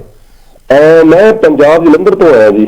अच्छा दुआबे दी धरती तो। चलो ਤੁਹਾਨੂੰ ਅਸੀਂ ਜੀ ਆਇਆਂ ਨੂੰ ਕਹਿੰਦੇ ਆ, ਤੁਸੀਂ ਇੰਗਲੈਂਡ ਚ ਆਏ ਹੋ ਔਰ ਤੁਸੀਂ ਅੱਜ ਸ਼ੋਅ 'ਚ ਸ਼ਿਰਕਤ ਵੀ ਕੀਤੀ ਹੈ, ਸੋ ਤੁਹਾਡਾ ਬਹੁਤ ਬਹੁਤ ਧੰਨਵਾਦ। ਪਰ ਤੁਸੀਂ ਸਾਡਾ ਸੰਪਰਕ ਜ਼ਰੂਰ ਕਰਿਓ ਤੇ ਅਸੀਂ ਹੋ ਸਕਿਆ ਤੁਹਾਨੂੰ ਇੱਥੇ ਸ਼ੋਅ 'ਚ ਵੀ ਲੈ ਕੇ ਆਵਾਂਗੇ, ਕਿਉਂਕਿ ਅਸੀਂ ਡੈਫੀਨਿਟਲੀ ਜੀ ਆਪਾਂ ਕਰਾਂਗੇ ਜੀ ਗੱਲਾਂ ਬਾਤਾਂ। ਜੀ ਜ਼ਰੂਰ ਜੀ ਜ਼ਰੂਰ। ਓਕੇ ਜੀ, ਧੰਨਵਾਦ ਜੀ, ਬਹੁਤ ਬਹੁਤ ਧੰਨਵਾਦ, ਥੈਂਕ ਯੂ। ਦੇਖ ਕੁੜੀਏ ਕਿੱਦਾਂ ਅੱਜ ਰੌਣਕ ਲੱਗੀ ਪਈ ਹੈ, ਤੂੰ ਆਈ ਹੈ ਔਰ ਵਧੀਆ ਵਧੀਆ ਲੈ ਕੇ ਵੀ ਆਈ ਹੈ। ਆਪਾਂ ਕੋਲ ਟਾਈਮ ਵੀ ਬਹੁਤ ਥੋੜਾ ਰਹਿ ਗਿਆ ਹੈ ਤੇ ਆਪਾਂ ਤੇਰੇ ਕੋਲ ਹੋਰ ਵੀ ਗੱਲਾਂ ਸੁਣਨੀਆਂ, ਸੋ ਅਸੀਂ ਇਹ ਚਾਹਾਂਗੇ ਕਿ ਤੂੰ ਆਪਣੀ ਇੱਕ ਆਖਰੀ ਜੋ ਇੱਕ ਹੈਗਾ ਪਰਿਵਾਰ ਬਾਰੇ ਗੱਲ ਕੀਤੀ ਸੀਗੀ ਉਹ ਜ਼ਰੂਰ ਸਾਡੇ ਨਾਲ ਸਾਂਝੀ। ਹਾਂਜੀ, ਉਹ ਤੋਂ ਪਹਿਲਾਂ ਮੇਰੀ ਸੀਗੀ ਕਵਿਤਾ ਮੇਰਾ ਬਾਪੂ। ਮੇਰਾ ਬਾਪੂ, ਹਾਂਜੀ ਆ ਜਾਓ ਆ ਜਾਓ ਆ ਜਾਓ। ਹਾਂਜੀ, ਮੇਰਾ ਬਾਪੂ ਦਿਨ ਰਾਤ ਮਿਹਨਤ ਕਰਕੇ ਬਾਪੂ ਮੇਰਾ ਕਮਾਉਂਦਾ ਹੈ, ਘਰ ਦੇ ਹਰ ਇੱਕ ਜੀ ਨੂੰ ਭੁੱਖਾ ਰਹਿ ਕੇ ਆਪ ਰਜਾਉਂਦਾ ਹੈ, ਖੂਨ ਪਸੀਨਾ ਬਹਾ ਕੇ ਦਿਨ ਰਾਤ ਸਾਡਾ ਭਵਿੱਖ ਬਣਾਉਂਦਾ ਹੈ। ਕੀ ਚਾਹੀਦਾ ਹੈ ਮੇਰੇ ਪੁੱਤ ਨੂੰ, ਹਰ ਇੱਕ ਚੀਜ਼ ਹੱਥ ਫੜਾਉਂਦਾ ਹੈ, ਦੁਖੀ ਹੁੰਦਾ ਹੋਇਆ ਵੀ ਸਾਨੂੰ ਸਭ ਨੂੰ ਹਸਾਉਂਦਾ ਹੈ। ਬਾਪੂ ਦਾ ਕਰਜ਼ ਮੈਂ ਲਾ ਨਹੀਂ ਸਕਦੀ, ਮਾੜਾ ਸਮਾਂ ਇਹ ਸਿਖਾਉਂਦਾ ਹੈ, ਬਾਪੂ ਦਾ ਕਰਜ਼ ਮੈਂ ਲਾ ਨਹੀਂ ਸਕਦੀ, ਮਾੜਾ ਸਮਾਂ ਇਹ ਸਿਖਾਉਂਦਾ ਹੈ। ਕੀ ਬਾਤ ਹੈ, ਵਾਕਈ ਬਾਪੂ ਦਾ ਕਰਜ਼ ਅਸੀਂ ਲਾ ਨਹੀਂ ਸਕਦੇ। ਉਹ ਕਹਿੰਦੇ ਨਾ ਮੈਂ ਬਾਪੂ ਤੋਂ ਕੋਈ ਅਮੀਰ ਇਨਸਾਨ ਨਹੀਂ ਦੇਖਿਆ ਦੁਨੀਆ 'ਚ, ਮੈਂ ਬਾਪੂ ਤੋਂ ਕੋਈ ਅਮੀਰ ਇਨਸਾਨ ਨਹੀਂ ਦੇਖਿਆ, ਜੇਬ 'ਚ ਇੱਕ ਢੇਲਾ ਨਹੀਂ ਹੁੰਦਾ ਪਰ ਫਿਰ ਵੀ ਨਾ ਕਹਿੰਦੇ ਨਹੀਂ ਦੇਖਿਆ। ਸੋ ਬੱਚਾ ਜਦੋਂ ਕੁਝ ਮੰਗਦਾ ਨਾ ਆਪਣੇ ਪਿਓ ਕੋਲੋਂ, ਚਾਹੇ ਉਹਦੀ ਜੇਬ 'ਚ ਇੱਕ ਢੇਲਾ ਵੀ ਨਾ ਹੋਵੇ ਪਰ ਫਿਰ ਵੀ ਉਹ ਆਪਣੇ ਬੱਚੇ ਦੀ ਜਿਹੜੀ ਰੀਝ ਆ ਕਿਸੇ ਤਰ੍ਹਾਂ ਵੀ ਪੂਰੀ ਕਰਦਾ ਹੈ। ਸੋ ਉਸ ਤੋਂ ਬੜਾ ਅਮੀਰ ਇਨਸਾਨ ਕੋਈ ਨਹੀਂ ਹੋਇਆ। ਰਾਜਵੀਰ ਟਾਈਮ ਆਪਣੇ ਕੋਲ ਬਹੁਤ ਥੋੜਾ ਲੱਗਿਆ, ਮੈਂ ਚਾਹਾਂਗਾ ਜਿਹੜੀ ਪਰਿਵਾਰ ਜਿਹੜੀ ਆਖਿਆ, ਕਿਉਂਕਿ ਆਖਰੀ ਆਪਾਂ ਪਰਿਵਾਰ ਤੋਂ ਹੀ ਖਤਮ ਕਰਦੇ ਆ, ਕਿਉਂਕਿ ਪਰਿਵਾਰ ਬਹੁਤ ਜ਼ਰੂਰੀ ਹੁੰਦਾ ਕਿਸੇ ਕੰਮ ਨੂੰ ਵੀ, ਹੈ ਨਾ। ਸੋ ਪਰਿਵਾਰ ਦੇ ਨਾਲ ਸਾਂਝੀ ਕਰੋ। ਹਾਂਜੀ, ਪਰਿਵਾਰ ਵਿੱਚ ਰੱਖੋ ਸਦਾ ਪਿਆਰ, ਇੱਕ ਦੂਜੇ ਦਾ ਕਰੋ ਸਤਿਕਾਰ, ਪਰਿਵਾਰ ਵਿੱਚ ਰਲ ਕੇ ਨੇ ਜੋ ਰਹਿੰਦੇ ਉਹ ਕਦੇ ਵੀ ਨਾ ਦੁੱਖੜੇ ਸਹਿੰਦੇ, ਪਰਿਵਾਰ ਵਿੱਚ ਸਾਂਝ ਬਣਾ ਕੇ ਰੱਖੋ ਬਾਕੀ ਸਭ ਉਸ ਰੱਬ ਤੇ ਛੱਡੋ, ਕਦੇ ਵੀ ਕਿਸੇ ਦਾ ਟੁੱਟੇ ਨਾ ਪਰਿਵਾਰ, ਆਓ ਕਰੀਏ ਇਹੀ ਅਰਦਾਸ, ਰਹੇ ਸਦਾ ਹੀ ਇੱਕ ਦੂਜੇ ਉੱਤੇ ਰੱਬ ਜਿਹਾ ਵਿਸ਼ਵਾਸ। ਕੀ ਬਾਤ ਹੈ, ਵਾਕਈ ਬਹੁਤ ਵਧੀਆ ਰਾਜਵੀਰ ਜੀ। ਦਿਲ ਤਾਂ ਹਲੇ ਹੋਰ ਕਰ ਰਿਹਾ ਕਿ ਤੁਹਾਨੂੰ ਹੋਰ ਸੁਣੀਏ, ਥੋੜੀ ਹੋਰ ਕਵੀ ਰਚਨਾਵਾਂ ਨੂੰ ਸੁਣੀਏ, ਲੇਕਿਨ ਕੀ ਕਰੀਏ ਵਕਤ ਸਾਡੇ ਕੋਲ ਨਾ ਕੀ ਹੁੰਦਾ ਹੈ। ਲੇਕਿਨ ਜਾਣ ਤੋਂ ਪਹਿਲਾਂ ਜਿਸ ਤਰ੍ਹਾਂ ਸਾਡੇ ਇਸ ਮੰਚ ਦੀ ਰੀਤ ਹੈ ਕਿ ਆਉਣ ਵਾਲੇ ਸਾਡੇ ਜਿਹੜੇ ਮਹਿਮਾਨ ਸੀ ਉਹਨਾਂ ਦਾ ਸਨਮਾਨ ਕਰੀਦਾ ਆ, ਇੱਕ ਛੋਟਾ ਜਿਹਾ ਮਾਣ ਪੱਤਰ ਇਹ ਸਾਡੇ ਵੱਲੋਂ ਤੁਹਾਡੇ ਲਈ, ਤੁਸੀਂ ਸਾਡੇ ਕੋਲ ਆਏ ਹੋ, ਇਹ ਸਾਡੇ ਵੱਲੋਂ ਇੱਕ ਛੋਟਾ ਜਿਹਾ ਮਾਣ ਪੱਤਰ ਹੈ। ਰਾਜਵੀਰ ਜੀ ਇੱਕ ਵਾਰੀ ਫੇਰ ਤੁਹਾਡਾ ਬਹੁਤ ਬਹੁਤ ਧੰਨਵਾਦ, ਸਾਡੇ ਕੋਲ ਤੁਸੀਂ ਚੱਲ ਕੇ ਆਏ ਹੋ ਔਰ ਅਸੀਂ ਇਹੀ ਅਰਦਾਸ ਕਰਾਂਗੇ ਰੱਬ ਅੱਗੇ ਕਿ ਤੁਸੀਂ ਇਸ ਤਰ੍ਹਾਂ ਵਧੀਆ ਵਧੀਆ ਲਿਖਦੇ ਰਹੋ ਔਰ ਕੋਸ਼ਿਸ਼ ਕਰਿਆ ਕਰੋ ਜਿਸ ਸਾਡੇ ਸਾਰੇ ਸਾਹਿਤਕਾਰ ਵੀਰਾਂ ਨੇ ਕਿਹਾ, ਭਰਾਵਾਂ ਨੇ ਕਿਹਾ ਕਿ ਤੁਸੀਂ ਉੱਥੇ ਪਹੁੰਚਿਆ ਕਰੋ ਜਿੱਥੇ ਸ਼ੋਅ ਹੋਵੇ ਤਾਂ ਕਿ ਤੁਹਾਨੂੰ ਹੋਰ ਸਿੱਖਣ ਨੂੰ ਮਿਲੇ ਔਰ ਉਹਨਾਂ ਦਾ ਤੁਹਾਨੂੰ ਆਸ਼ੀਰਵਾਦ ਮਿਲ ਸਕੇ। ਹਾਂਜੀ ਠੀਕ ਹੈ। ਤੁਸੀਂ ਕੁਝ ਕਹਿਣਾ ਚਾਹੋਗੇ ਸਾਡੇ ਦਰਸ਼ਕਾਂ ਨੂੰ? ਫਤਿਹ ਬੁਲਾ ਲਓ ਆਖਰੀ ਵਾਰ ਕਹਿਣਾ। ਹਾਂਜੀ ਬਸ ਕੁਛ ਨਹੀਂ, ਪਿਆਰ ਨਾਲ ਰਹਿਣਾ ਚਾਹੀਦਾ ਹੈ। ਹਾਂਜੀ ਸੋ ਰਾਜਮੀਤ ਬਹੁਤ ਬਹੁਤ ਧੰਨਵਾਦ। ਸੋ ਪਿਆਰੇ ਦਰਸ਼ਕੋ, ਇਹ ਸੀ ਸਾਡੀ ਰਾਜਮੀਤ ਕੌਰ ਸੋਹਤਾ ਜੋ ਛੋਟੀ ਜਿਹੀ ਉਮਰ 'ਚ ਇੰਨਾ ਕੁਛ ਲਿਖ ਕੇ ਤੁਹਾਡੇ ਰੂਬਰੂ ਹੋਈ ਹੈ। ਤੁਹਾਡੇ ਆਸ਼ੀਰਵਾਦ ਦੀ ਲੋੜ ਹੈ, ਇਸ ਤਰ੍ਹਾਂ ਇਹਨੂੰ ਆਸ਼ੀਰਵਾਦ ਦਿੰਦੇ ਰਹੋ ਔਰ ਹੁਣ ਮੈਨੂੰ ਦਿਓ ਯਾਦ, ਲੇਕਿਨ ਇਸ ਵਾਅਦੇ ਨਾਲ ਕਿ ਅਗਲੇ ਹਫਤੇ ਫੇਰ ਮਿਲੂੰਗਾ ਕਿਸੇ ਹੋਰ ਅਜ਼ੀਮ ਸ਼ਖਸੀਅਤ ਨਾਲ। ਤਦ ਤੱਕ ਲਈ ਤੁਸੀਂ ਆਪਣਾ ਬਹੁਤ ਸਾਰਾ ਖਿਆਲ ਰੱਖਣਾ ਤੇ ਆਪਣੀ ਦੁਆਵਾਂ 'ਚ ਸਾਨੂੰ ਯਾਦ ਰੱਖਣਾ। ਰੱਬ ਰਾਖਾ।